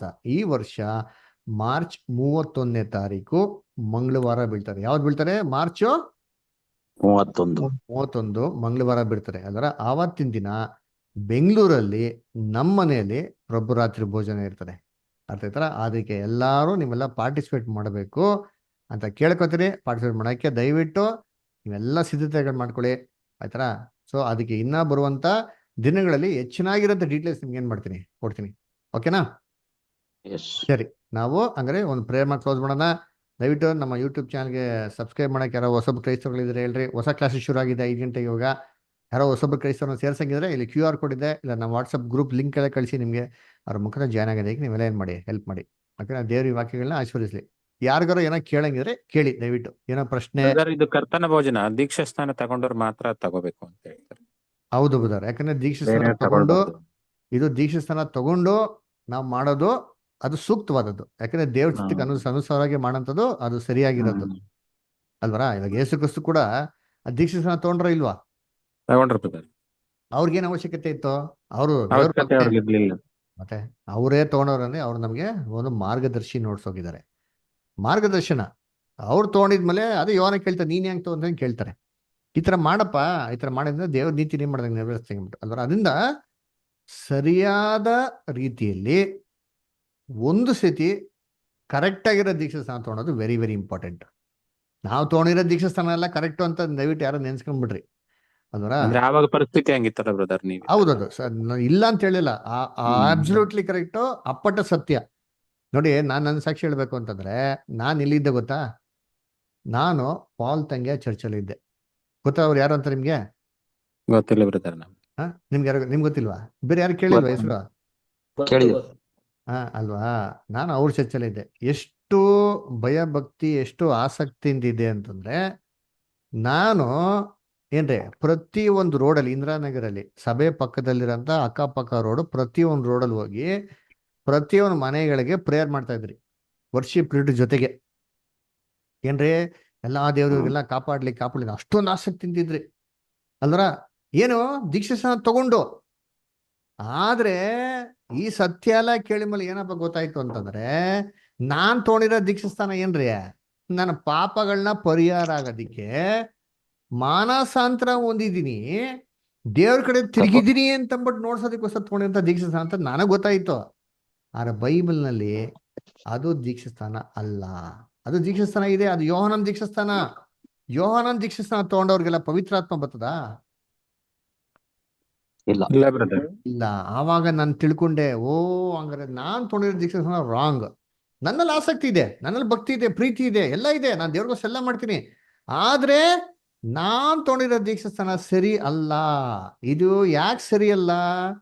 ಇದು ದೇವ್ರಿಗೆ ಇಷ್ಟ ಇಲ್ಲ. ದೇವ್ರಿಗೆ ಇಷ್ಟ ಇಲ್ಲ ಅಂತಂದ್ಮೇಲೆ ನಾನು ಯಾಕೆ ಇನ್ನೊಂದ್ಸತಿ ಸರಿಯಾಗಿ ಮಾಡ್ಬಾರ್ದು? ಸರಿಪಡಿಸ್ಕೋಬೇಕು ತಪ್ಪು. ಸರಿಪಡಿಸ್ಕೊಂಡು ಏನ್ ತಪ್ಪಿದೆ? ನನಗೆ ನನ್ನ ಈಗೋ, ನನ್ನ ಹೆಮ್ಮೆ, ನನ್ನ ಅಹಂಕಾರ ನಾನು ತಡಿತಾ ಇದೆಯಾ? ಯಾಕೆ ತಡಿಬೇಕು? ದೇವ್ರು ನಮ್ಗೋಸ್ಕರ ಎಷ್ಟೆಷ್ಟೋ ಕೆಲಸ ಮಾಡಾರಿ. ಇದು ನಾವು ಹಾಕತ್ತ ಒಂದು ಚಿಕ್ಕ ಜುಜ್ಬಿ ರೀ. ಇದೊಂದು ಚಿಕ್ಕ ಕೆಲಸ ನೆಟ್ಟಿಗೆ ನಾವು ಮಾಡಕ್ಕೆ ಹಿಂದೆ ಮುಂದೆ ಯೋಚನೆ ಮಾಡ್ತೀರಿ ಅಂದ್ರೆ, ನಾವು ಇನ್ನೆಂಥ ಮಾತ್ರಿಗೆ ಕ್ರೈಸ್ತವ್ರು ಯೋಚನೆ ಮಾಡ್ರಿ. ನನಗೆ ಹಂಗೆ ಅನಿಸ್ತು ಮನಸ್ಸಿಗೆ, ಏನಪ್ಪ ನಾನು ಎಲ್ಲೋ ಬಿದ್ದಿದ್ದೆ, ವೇಸ್ಟ್ ಫೆಲೋ, ತಂದೆ ನನಗೆ ಇಷ್ಟೊಂದೆಲ್ಲ ಸತ್ಯಾರ್ಥಗಳು ಕೊಟ್ಟವ್ರೆ, ಬೈಬಲ್ನೆಲ್ಲ ನಂಗೆ ತಿಳಿಸ್ಕೊಬಿಟ್ಟವ್ರೆ. ಇಂಥ ದೇವ್ರಿಗೆ, ಇಂಥ ಒಂದು ಪರಿಶುದ್ಧನಾಗಿರೋಂಥ ಕರ್ತನ್ಗೆ, ಪರಾಕ್ರಮಶಾಲಿಗೆ, ಸರ್ವಶಕ್ತನಾಗಿರೋ ದೇವರು ಒಂದೇ ಒಂದು ರಿಕ್ವೆಸ್ಟ್ ನನ್ನ ಹತ್ರ ಕೇಳ್ತಾರೆ, ಈ ಒಂದು ಜುಜ್ಬಿ ಕೆಲಸ ಮಾಡಿಲ್ಲ ಅಂದ್ರೆ ನಾನು ಇನ್ನೆಂಥ ಮನುಷ್ಯ. ಅದಕ್ಕೆ ನಾನೇನು ಮಾಡಿದೆ, ಸತ್ಯಾರ್ಥ ತಿಳ್ಕೊಂಡ್ಮೇಲೆ ಸರಿಯಾದ ರೀತಿಲಿ ದೀಕ್ಷೆನ ತೊಗೊಳೋದು ಒಳ್ಳೇದ್ರಿ. ಹೇಳ್ತೀನಿ ಕೇಳ್ರಿ ಆಯ್ತಾ? ಯಾಕಂದ್ರೆ ತಿಳಿದಿರ ತಪ್ಪು ಮಾಡ್ಬಿಡ್ತೀರಿ, ಆ ತಪ್ಪನೇ ಸರಿ ಅಂತ ವಾದಿಸೋದು ಅದು ಇನ್ನೊಂದು ದೊಡ್ಡ ತಪ್ಪು ಆಗ್ಬಿಡ್ತಾರೆ. ಅದೇತಾ? ಯಾಕಂದ್ರೆ ತಿಳಿದಿರ ಮಾಡಿದ್ರಿ ಒಂದ್ ಕಾಲದಲ್ಲಿ, ಓಕೆ ಗೊತ್ತು ಆಯ್ತು, ತಿಳ್ಕೊಂಡಿದ್ಮೇಲೆ ತಿದ್ಕೊಬೇಕಲ್ಲ, ಸರಿಪಡಿಸ್ಕೊಬೇಕು ಅಷ್ಟೇ. ಏನಿಲ್ಲ ರೀ, ಏನ್ ತೊಂದರೆ ಇಲ್ಲ. ಸರಿಪಡಿಸ್ಕೊಂಡ್ಬಿಟ್ರೆ ನಾನು ಹೇಳ್ತೀನಿ ಕೇಳ್ರಿ, ನಿಮ್ಮ ಜೀವಿತದಲ್ಲಿ ಬದಲಾವಣೆ ನೀವೇ ನೋಡ್ತೀರಾ. ನಾನು ಹೆಂಗಿದ್ದೆ ಗೊತ್ತಾ? ನಾನು ಹೇಳ್ದಲ್ಲ, ಏನಿಲ್ಲ ನಿಮಗೆ ಪಾಲ್ತು ಚರ್ಚಲ್ಲಿ ಹಂಗಿದ್ದಲ್ಲ, ನಾನು ಏನೋ ಮಾಡ್ಬಿಟ್ಟಿದ್ದೀನಿ, ಆಕ್ಟಿವಿಟೀಸ್ ಎಲ್ಲ, ಡ್ಯಾನ್ಸ್ ಗೀನ್ಸ್ ಎಲ್ಲ ಮಾಡ್ಬಿಟ್ಟಿದ್ದೀನಿ, ಎಷ್ಟೋ ಭಯ ಭಕ್ತಿಯಾಗಿದ್ದೆ. ಆದ್ರೆ ಎಷ್ಟೆಲ್ಲ ಇದ್ರು ಸರಿ, ಹಾಡಾಡ್ತಾರೆ, ಎಲ್ಲ ಇತ್ತು, ಆದ್ರೆ ದೇವ್ರ ವಾಕ್ಯ ಇಲ್ಲ ರೀ. ಗೊತ್ತಾ? ಎಲ್ಲ ಐತೆ ರೀ, ಎಲ್ಲ ಇದೆ ಒಪ್ಕೊಂತೀನಿ ನಾನು. ಆದ್ರೆ ದೇವ್ರ ವಾಕ್ಯ ಇಲ್ಲ. ದೇವ್ರ ವಾಕ್ಯನೇ ನಮಗೆ ಇಂಪಾರ್ಟೆಂಟ್. ನಾನು ಎಷ್ಟು ಡ್ಯಾನ್ಸ್ ಮಾಡ್ತೀನಿ, ನಾನು ಎಷ್ಟು ಹಾಡಾಡ್ತೀನಿ, ನಾನು ಎಷ್ಟು ದೇವ್ರಿಗೋಸ್ಕರ ಪ್ರೇಯರ್ ಮಾಡ್ತೀನಿ, ಇವೆಲ್ಲ ನನ್ನ ರಕ್ಷಣೆಗೆ ಡಿಪೆಂಡ್ ಆಗ್ತದಾ? ಆಗಲ್ಲ, ಜನ ನೋಡಿ ಮೆಚ್ತಾರೆ ಅಷ್ಟೇ ಬ್ರದರ್. ಹೇಳ್ರಿ, ಇದು ನನ್ನ ರಕ್ಷಣೆಗೆ ಕಾರಣ ಆಗ್ತದಾ? ವಾಕ್ಯಗಳನ್ನೇ ನಮ್ಮ ರಕ್ಷಣೆ ಮಾಡೋದು. ಎಸ್. ಗೊತ್ತಾ? ಏನ್ ಗೊತ್ತಾ ಹೇಳ್ತಾರೆ? ಯೋಹಾನ 8:31 ಯಾರು ಹೋದ್ರಿ? ನೀವು ನನ್ನ ವಾಕ್ಯದಲ್ಲಿ ನೆಲೆಗೊಂಡವರಾದರೆ ನಿಜವಾಗಿ ಶಿಷ್ಯರಾಗಿದ್ದು ಸತ್ಯವನ್ನು ತಿಳಿದುಕೊಳ್ಳಿರಿ, ಸತ್ಯ ನಿಮ್ಮನ್ನು ಬಿಡುಗಡೆ ಮಾಡುವುದು. ಅಂಡರ್ಲೈನ್ ಮಾಡ್ಕೊಟ್ಟಿರ್ತಾರೆ ಈ ಮಾತನ್ನ, ಲೈಫಲ್ಲಿ ಮರಿಬಿಡ್ರಿ. ಇನ್ನೊಂದ್ ಕಡೆ ಯೇಸು ಕ್ರಿಸ್ತ ಮಾತು ಹೇಳ್ತಾರೆ, ಅಯ್ಯೋ ಸ್ವಾಮಿ, ನಿಮ್ ತಾಯಿ ತುಂಬಾ ಭಾಗ್ಯವಂತಳು ಅಂತ ಹೇಳ್ತಾರೆ. ಅಯ್ಯೋ, ನಮ್ ತಾಯಿ ಭಾಗ್ಯವಂತಳಲ್ಲಮ್ಮ. ಯಾರು ಗೊತ್ತಾ ಭಾಗ್ಯವಂತರು? ದೇವರ ಚಿತ್ತವನ್ನ, ತಂದೆಯಾದ ದೇವರ ಚಿತ್ತವನ್ನು ನೆರವೇರಿಸಿ. ದೇವರ ಚಿತ್ತನ ಯಾರು ನೆರವೇರಿಸ ಅವನೇ ಭಾಗ್ಯವಂತನು. ದೇವರಾಜ್ಯಕ್ಕೆ ಯಾರು ಹೋಗ್ತಾರೆ ಅಂತ ಹೇಳ್ತಾರೆ ಯೇಸು ಕ್ರಿಸ್ತು. ಯಾರು ನನ್ನ ತಂದೆಯ ಚಿತ್ತವನ್ನು ನೆರವೇರಿಸ್ತಾರೋ ಅವರೇ ಹೋಗೋದ್ರಿ. ದೇವ್ರ ಚಿತ್ತ ನೆರವೇರಿಸೋದಕ್ಕೆ ನಾಚಿಕೆ ಅವಮಾನ ಪಡಬೇಡ್ರಿ. ಯೋಚನೆ ಮಾಡಿ, 6 ಗಂಟೆಗಾಲ ಒಬ್ಬರನ್ನ ತೊಗೊಂಡೋಗಿ ಶಿಲ್ಬೆಗೆ ಹಾಕಿರೋ ಒಬ್ರಿಗೂ ಕರುಣೆ ಬಂದಿಲ್ವಾ? ಎಂಥ ಮನುಷ್ಯರಿ, ಏನ್ ಬೆತ್ತಲೆ ಮಾಡಕ್ ಬಿಡ್ತೀರಿ? ಯಾರು ಬೆತ್ತಲೆ, ಇನ್ಸಲ್ಟ್. ಇವಾಗ ಯೋಚನೆ ಮಾಡಿ, ನಾವು ಒಂದು ಮದುವೆಗೆ ಹೋಗ್ತಾ ಇರ್ತೀರಿ, ಒಂದ್ ಶರ್ಟ್ ಅರ್ಧೋಗ್ಬಿಟ್ರೆ ಮದುವೆಗೆ ಹೋಗ್ತೀರಾ? ಒಂದ್ ಶರ್ಟ್ ಮೇಲೆ ಯಾರೋ ಎಂಜಿಲ್ ಉಗ್ದ್ಬಿಡ್ಲಿ, ನಮ್ಮ ಮದ್ವೆಗೆ ಹೋಗ್ತೀರಾ? ಅದು 1000 ತೊಳ್ಕೊಂತೀರಿ, ಅದು ನೀಟಾಗಿರ್ಬೇಕು, ಐರನ್ ಆಗಿರ್ಬೇಕು, ನೀಟಾಗಿರ್ಬೇಕು, ಇಲ್ಲಾಂದ್ರೆ ನಮ್ಗೆ ಇನ್ಸಲ್ಟ್ ಅಲ್ವಾ? ಯೇಸು ಕ್ರಿಸ್ತಂಗೆ ಹಿಂಗಾಗಿರ್ಬೇಕಲ್ವಾ? ಅವ್ರು ಕೇಳೋ ಅಂತ ಒಂದು ಚಿಕ್ಕ ಕೆಲಸನ ಮಾಡೋಕ್ಕೆ 1000 ಸತಿ ಯೋಚನೆ ಮಾಡ್ತೀರಿ ಅಂತಂದ್ರೆ ನಮ್ಮ ತಲೆಯಲ್ಲಿ ಏನ್ ತುಂಬೈತೆ? ತಲೆ ವರ್ಕ್ ಆಗ್ತಲ್ಲ ಅಂತ ಅರ್ಥ. ನನ್ನ ತಲೆ, ನನ್ನ ಈಗೋ, ನಂದು ಅಹಂಕಾರ, ನಂದು ಹೆಮ್ಮೆ ಅಂತ ಹಿಡ್ಕೊಂಡ್ಬಿಟ್ಟಿತೆ. ಇದು ದೇವ್ರಿಗೆ ಬೊಗ್ತಾ ಇಲ್ಲ, ಬಿಟ್ಕೊಡಕ್ ನಂಗೆ ಇಷ್ಟ ಇಲ್ಲ ಅಂತ ಅಷ್ಟೇ ಸಿಂಪಲ್ ಮ್ಯಾಟ್ರ್ ರೀ. ಅವರು ನಮ್ಗೋಸ್ಕರ ಏನೆಲ್ಲ ಬಿಟ್ಕೊಬಿಟ್ರು, ಯೋಚನೆ ಮಾಡಿರ್ತೀವಿ. ಪರಿಪೂರ್ಣ ಮನುಷ್ಯ ರೀ ಅವರು. ಸ್ವಲ್ಪ ಥಿಂಕ್ ಮಾಡಿ, ಪರಿಪೂರ್ಣ ಅಂತ ಮನುಷ್ಯನ ಮೈಂಡ್ ಹೆಂಗಿರ್ತಾರೆ ಯೋಚನೆ ಮಾಡಿದ್ದೀನಿ. ಫ್ರೀ ಇದ್ದಾಗೆಲ್ಲ ಥಿಂಕ್ ಮಾಡಿದ್ನಲ್ಲ, ಒಬ್ಬ ಪರಿಪೂರ್ಣವಂತ ಮನುಷ್ಯನ ಮೈಂಡ್ ಹೆಂಗಿರ್ತಾರೆ ಅಂತ. ಅದರ ನಾವು ಕಂಪೇರ್ ಮಾಡ್ಕೊಬೇಕಂದ್ರೆ, ನೀವು ಯಾರೋ ಒಬ್ರು ಫಾರಿನರ್ಸ್ ಬಗ್ಗೆ ಸ್ಟಡಿ ಮಾಡಿ. ಅದರ ಫಾರಿನರ್ಸ್ ಮೈಂಡ್ ಹೆಂಗಿರ್ತಾವೆ, ಅವೆಲ್ಲ ಹೆಂಗಿರ್ತವೆ, ಸಫಿಸ್ಟಿಕೇಟೆಡ್ ಲೈಫ್ ಸ್ಟೈಲ್ ರೀ, ಊಟ ಗೀಟ ಎಲ್ಲ ತುಂಬ ಕ್ಲೀಟು. ಅಂಥವ್ರು ಏನ್ರಿ ಆಫ್ರಿಕಾಲ್ ಹೋಗ್ಬಿಟ್ಟು ಏನ್ರಿ ಆಫ್ರಿಕಾ ಥರ ಊಟ ಮಾಡಿಕೊಂಡು ಅಥವಾ ವಾಸ ಮಾಡಕ್ ಸಾಧ್ಯನಾ? ಏನು ಮಾತಾಡಿದ್ರೆ ಕಿಟ್ಟಿಕ್ ಮಿಟ್ಟಿಕ್ ಅಂದ್ರೆ ಅಲ್ಲಿ ಕಚ್ಕೊಂಡು ನಗ್ನಗ್ತಾ ಸಂತೋಷವಾಗಿ ಮಾಡಕ್ ಸಾಧ್ಯನಾ? ನೀವೇ ಇಲ್ಲಿ ಇದ್ಬಿಟ್ಟು ಹೋಗಿ ಇರಕ್ಕಾಗ್ತದ? ಆಗಲ್ಲ, ಆಗಲ್ಲ. ನೀವು ಬೇಕಾದ್ರೆ ಯಾರು ಟ್ರೈ ಮಾಡಿ. ಯಾರೋ ಫಾರಿನ್ ಹೋಗಿದ್ದೀರಾ? ಯಾರಾದ್ರ ಫಾರಿನ್ ಟ್ರಿಪ್ ಹೊಡೆದಿದ್ದೀರಾ? ಯಾರು ಹೋಗಿಲ್ಲ. ಹಾ, ಇದ್ರೆ ದಯವಿಟ್ಟು ಹೋಗಿ ಬನ್ನಿ, ಹೇಳ್ತೀನಿ ಕೇಳಿ. ಫಾರಿನ್ನಲ್ಲಿ ನಾನು ಹೋಗಿದ್ದೀನಿ, ಮಾತ್ರ ಹೆಮ್ಮೆಯನ್ನು ಹೇಳ್ಕೊಳಲ್ಲ. ಆದರೆ ನಿಮ್ಗೊಂದು ಸುಮ್ಮನೆ ಎಕ್ಸಾಂಪಲ್ಗೆ ಹೇಳ್ತೀನಿ. ಯುರೋಪಲ್ಲೆಲ್ಲ ನಮ್ಮ ಥರ ಊಟ ಸಿಕ್ಕಲ್ಲ. ಅಲ್ಲಿ ಸಿಕ್ಕದೆ ಬರೀ ಬ್ರೆಡ್ಡು, ಕೇಕು, ಮೊಟ್ಟೆ, ಚಿಕನ್ನು. ಆಯ್ತಾ? ತಿಂದು ಎಷ್ಟು ಬೇಸತ್ತ ಹೋಗ್ಬಿಡ್ತಾರೆ ಅಂದರೆ ನಮಗೆ ಫ್ರಸ್ಟ್ರೇಟ್ ಆಗ್ಬಿಡ್ತಾರೆ, ಜಿಗುಪ್ಸೆ ಬಂದ್ಬಿಡ್ತಾರೆ. 3 ಹೊತ್ತು ಅದೇ, ಬೆಳಗ್ಗೆ ಸಾಯಂಕಾಲ ಅದೇ ತಿಂದು ಏನೋ ಒಂದು ಸ್ವಲ್ಪ ಖಾರ ಸಿಕ್ಕಲ್ಲ ನಿಮಗೆ, ಒಂದು ಮೆಣಸಿನ್ಕಾಯಿ ಸಿಕ್ಕಲ್ಲ ನಿಮಗೆ. ಅಂಗಡಿಯಲ್ಲಿ ಎಲ್ಲಿ ಹುಡ್ಕೊಂಡು ನಿಮ್ಗೆ ಮೆಣಸಿನ್ಕಾಯಿ ಸಿಕ್ಕಲ್ಲ, ಅಕ್ಕಿ ಸಿಕ್ಕಲ್ಲ. ಯೋಚನೆ ಮಾಡ್ರಿ ಅಂತೀನಿ. ನಾವು ಮನುಷ್ಯರಾಗಿ ಒಂದು ಊರಲ್ಲಿ 1 ತಿಂಗಳು ವಾಸ ಮಾಡೋಕ್ಕಾಗಲ್ಲ ರೀ. ನನಗೆ ಚಿಟ್ಟಿ ಹಿಡ್ದೋಗ್ಬಿಟ್ಟಿತ್ತು. ನಾ ಇಂಡಿಯಾಗೆ ಬಂದಿದ ತಕ್ಷಣ ನಮ್ಮ ತಾಯಿ ಹತ್ತಿ ಕೇಳಿದ್ರು, ಫಸ್ಟ್ ಬಿರಿಯಾನಿ ಮಾಡಿಕಮ್ಮ ಅಂತ. ಆಯ್ತಾ? ನಮಗೆ ಮೈಂಡ್ ಹಂಗಿರ್ತಾರೆ. ಪರಿಪೂರ್ಣವಂತ ಮನುಷ್ಯನ ಅಂತ ಕ್ರಿಸ್ತನ್ಗೆ ಹೆಂಗಿದ್ದಿರ್ಬೇಕು ಯೋಚನೆ ಮಾಡಿ ಅಲ್ವರ? ಅವರೆಲ್ಲವನ್ನೂ ಜೀರ್ಣ ಮಾಡ್ಕೊಂಡು ನಗ್ನಗ್ತಾ ಪಾಪಿಗಳ ನಡುವೆ ಅಲ್ರ ನಮ್ಮ ಜೊತೆಗೆ ನಾವು ಏನು ತಿಂದ್ರು ಅದು ತಿಂದವ್ರೆ ಅಂತಂದ್ರೆ, ಅವ್ರೇನು ಎಕ್ಸ್ಪೆಕ್ಟ್ ಮಾಡಿಲ್ಲ, ನಮ್ಮ ಹತ್ರ ಏನು ಕೇಳಿಲ್ಲ. ಅವ್ರು ಕೇಳಿದ್ರೆ 2 ವಿಚಾರ: ನನ್ನ ನೆನಪಿಗಾಗಿ ಇದು ಮಾಡು ಅಂತಂದ್ರು. ಅದರ ಏನೋ ಒಂದು ಪ್ರಭುರಾಜರ ಭೋಜನ ಕರೆಕ್ಟಾಗಿ ಮಾಡೋದು, ಆಮೇಲೆ ಇನ್ನೊಂದು ದೀಕ್ಷಿಸ್ತಾನೆ, ಈಗ ಮಾಡೋದ್ರಿಂದ ದೇವ್ರ ನೀತಿಯಲ್ಲಿ ಎಲ್ಲ ನೆರವೇರಿಸ್ತಾನೆ ಮಾಡು ಅಂತಂದ್ರು. ಇವೆರಡನ್ನ ಮಾಡೋದಕ್ಕೆ ಏನ್ರಿ ಇಷ್ಟು ಕಷ್ಟಪಡ್ಬೇಕಾ ನಾವು? ಯೋಚನೆ ಮಾಡ್ರಿ. ನಾನು ಅವಾಗ ಡಿಸಿಷನ್ ತಗೊಂಡೆ, ಅಯ್ಯೋ ಯಾವ ಮನುಷ್ಯನೂ ಬೇಡ, ಎಂಥದ್ದು ಬೇಡಪ್ಪ. ನಮ್ಮನ್ನು ನೋಡೋದು ದೇವರು, ನಮ್ಮ ದೇವ್ರು ಇದಾರೆ ಬಿಡಿ. ಯಾವ ಮನುಷ್ಯ ಕೈ ಬಿಟ್ರೆ ಏನಂತೆ ಅವರ, ಯಾರು ನಮ್ಮನ್ನ ಕೈ ಬಿಡಿದ್ರೆ ದೇವ್ರು ಒಬ್ರು ಇದ್ರೆ ಸಾಕು, ನಾವೆಲ್ಲಾನು ಜಯಿಸಂತ ಲೆಕ್ಕ. ಎಲೀಶನ್ ಕತೆ ಕೇಳಿದ್ರಾ? ಎಲೀಶನ್ ಕತೆ ಏನ್ ಮಾಡ್ತಾರೆ, ಎಲ್ಲ ಸೈನಿಕರು ಬಂದು ಅಟ್ಯಾಕ್ ಮಾಡಕ್ ಬಂದ್ಬಿಡ್ತಾರೆ. ಅವಾಗ ಅವನ ಜೊತೆಗೆ ಏನು ಒಬ್ಬ ಸೈನಿಕ ಇರ್ತಾನೆ, ಅವನ ಹೆಸರು ಏನೋ ಗೆಹಜಿ ಇರ್ಬೇಕು. ಗೆಹಜಿ ಅವನ ಹೆಸರು ಕೊಟ್ಟಿಲ್ಲ, ಆದ್ರೆ ಗೆಹಜಿ ಅಂದ್ರೆ ಅವನೇ ಹೇಳ್ತಾರೆ, ಅಯ್ಯೋ ಒಟ್ಟೋಯ್ತು ಮುಗ್ದೋಯ್ತು ಅಷ್ಟೇ ನಮ್ಮ ಕತೆ ಅಂತ ಹೇಳ್ತಾರೆ. ಅದರ ಎಲೀಶಾ ಅಂತ ಹೇಳ್ತೀರಿ. ಅವಾಗ ಪ್ರೇಯರ್ ಮಾಡ್ದವಾಗ ರಥರಾಶ್ವರ್ಗಳೇನಿದ್ರಂತೆ ಬೆಟ್ಟದ ಮೇಲೆ ಎಲ್ಲಾನು ನಿಂತಿರ್ತಾರ. ಅವಾಗ ಏನ್ ಹೇಳ್ತಾರೆ, ಅವ್ರ ಸಂಗಡ ಇರೋದಕ್ಕಿಂತ ನಮ್ ಸಂಗಡ ಇರೋದು ಜಾಸ್ತಿ ಅಂತ ಹೇಳ್ತಾರೆ. ಮಾಂಸದ ಎಸ್, ಅವ್ರ ಸಂಗಡ ಇರೋ ಮಾಂಸದ ಬಲ, ನಮ್ ಕಡೆ ಇರೋ ದೇವ್ರ ಬಲ. ನಮಗ್ ಕಾಣಿಸಲ್ಲ, ಆದ್ರೆ ನಮ್ಮ ದೇವ್ರ ನಮ್ಮನ್ನ ಪರೀಕ್ಷೆ ಮಾಡ್ಬೇಕಾರೆ ನಾವು ದೇವ್ರ ಸಂಗಡ ನಿಂತ್ಕೊಬೇಕ್ರಿ. ಅದನ್ನ ಹೇಳೋದು, ಯಾರು ನನ್ನನ್ನ ಎಲ್ಲಾರ ಮುಂದೆ ಅರಿಕೆ ಮಾಡ್ತಾರೆ, ನಾನು ಪರಲೋಕದ ಅರಿಕೆ ಮಾಡ್ತೀನಿ. ಯಾರು ನನ್ನನ್ನ ಎಲ್ಲಾರ ಮುಂದೆ ಅರಿಕೆ ಮಾಡಕ್ಕೆ ಹಿಂಜರಿತಾರೋ, ಈ ವಿಚಾರದಲ್ಲಿ ಹೇಳ್ತಾರದು. ಸತ್ಯವಾಕ್ಯಕ್ಕೆ ಬಂದವಾಗ ಯಾರು ಏನ್ ಬೇಕು ಹೇಳಿರಿ, ನಾನು ಸತ್ಯವಾಕ್ಯ ನಿಂತ್ಕೊಂತೀನಿ, ಯಾರನ್ನ ದೇವ್ರನ್ನ ಅರಿಕೆ ಮಾಡ್ತಾರೋ ದೇವ್ರು ಅವ್ರನ್ನ ಯಾವತ್ತೂ ಕೈ ಬಿಡಲ್ಲ. ಅರ್ಥಾಯ್ತಾ? ಅದರಿಂದ ಎಲ್ಲಾರು ಥಿಂಕ್ ಮಾಡಿ, ದುಡುವಾದ ಮನಸ್ಸಿಂದ ಸರಿಯಾದ ರೀತಿಯಲ್ಲಿ ದೀಕ್ಷಿತ ನೋಡೋಕೆ ಪ್ಲಾನ್ ಮಾಡಿ. ಆಯ್ತಾ? ಪ್ಲಾನ್ ಮಾಡಿ. ನಾವು ಪ್ರಾಬಲಿ ಮಾರ್ಚ್ ಫಸ್ಟ್ ವೀಕಲ್ಲಿ ಇದನ್ನ ನಾವು ಪ್ಲಾನ್ ಮಾಡ್ತೀರಿ. ನಮ್ಮ ಮನೇಲೇ ಏನು ಮಾಡ್ತೀರಿ ಅದನ್ನ ಮಾಡ್ತೀರಿ. ಅದು ದಯವಿಟ್ಟು ಆ ಟೈಮಲ್ಲಿ ನೀವೆಲ್ಲರೂ ಬಂದರೆ ಚೆನ್ನಾಗಿರ್ತಾರೆ. ಫುಲ್ ಡೇ ಮೀಟಿಂಗ್ ಇರ್ತದೆ, ಅದರ ಒಳ್ಳೆ ವಾಕ್ಯಗಳಿರ್ತದೆ, ವಾಕ್ಯ ಕೇಳ್ಬೋದು. ಅದ್ರ ಪ್ರಕಾರ ಯಾರೋ ಒಡಂಬಡಿಕೆ ಮಾಡ್ಕೊಂಡಂಗೆ ಇಂಟ್ರೆಸ್ಟ್ ಇದ್ದವರು ಅದು ಮಾಡಿಕೊಟ್ರೆ ತುಂಬ ಸಂತೋಷ. ಮಾಡ್ಕೊಳ್ಳಿ. ಇದು ಆಮೇಲೆ ಇನ್ನೂ ಸತ್ಯದಲ್ಲಿ ಬೆಳೆಯೋದು ತುಂಬ ಇದೆ. ನಾವು ಎಷ್ಟೋ ಪಾಠಗಳಿದೆ, ಡೈಲಿ ಕ್ಲಾಸಸ್ ಇರ್ತಾರೆ. ಅದ್ರ ಬಗ್ಗೆ ಎಲ್ಲ ನಮಗೆ ಮುಂದೆ ಬರೋ ದಿನಗಳಲ್ಲಿ ನಾನು ಡೀಟೇಲ್ಸ್ ಎಲ್ಲಗೆಲ್ಲ ಹೇಳ್ತೀನಿ. ಓಕೆನಾ?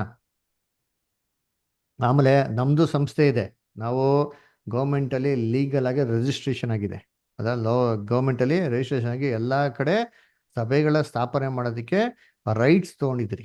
ಅರ್ಥಾಯ್ತಾ? ಇದು DC ಆಫೀಸಲ್ಲಿ, ಕಮಿಷನ್ ಆಫೀಸಲ್ಲಿ ಎಲ್ಲ ರೀತಿ ಇನ್ಫಾರ್ಮೇಷನ್ ಮಾಡಿ ಲೀಗಲಾಗಿ ಗೌರ್ಮೆಂಟಲ್ಲಿ ಏನು ಪ್ರೊಸೀಡಿಂಗ್ಸ್ ಇದೆ ಅದ್ರ ಪ್ರಕಾರ ಮಾಡೋದಕ್ಕೆ, ಮ್ಯಾರೇಜ್ಗಾಗಿರ್ಬೋದು, ಒಂದು ಶವ ಸಂಸ್ಕಾರ ಆಗಿರ್ಬೋದು, ಅಥವಾ ಬೇರೆ ಎಲ್ಲ ವಿಚಾರಗಳ ವ್ಯವಸ್ಥೆ ಮಾಡೋದಕ್ಕೆ ಎಲ್ಲ ರೀತಿ ಒಂದು ಲೀಗಲ್ ಆಗಿ ಎಂಟೈಟಿ ಥರ ನಾವು ಏನು ಮಾಡಿದ್ರಿ, ಫಾರ್ಮ್ ಮಾಡ್ಕೊಂಡಿದ್ದೀವಿ. ಯಾಕಂದರೆ ಯೇಸು ಕ್ರಿಸ್ತ ಹೇಳ್ತಾರೆ, ಇದು ಸೀಸರ್ಗೆ ಏನು ಮಾಡೋ ಕೊಡು.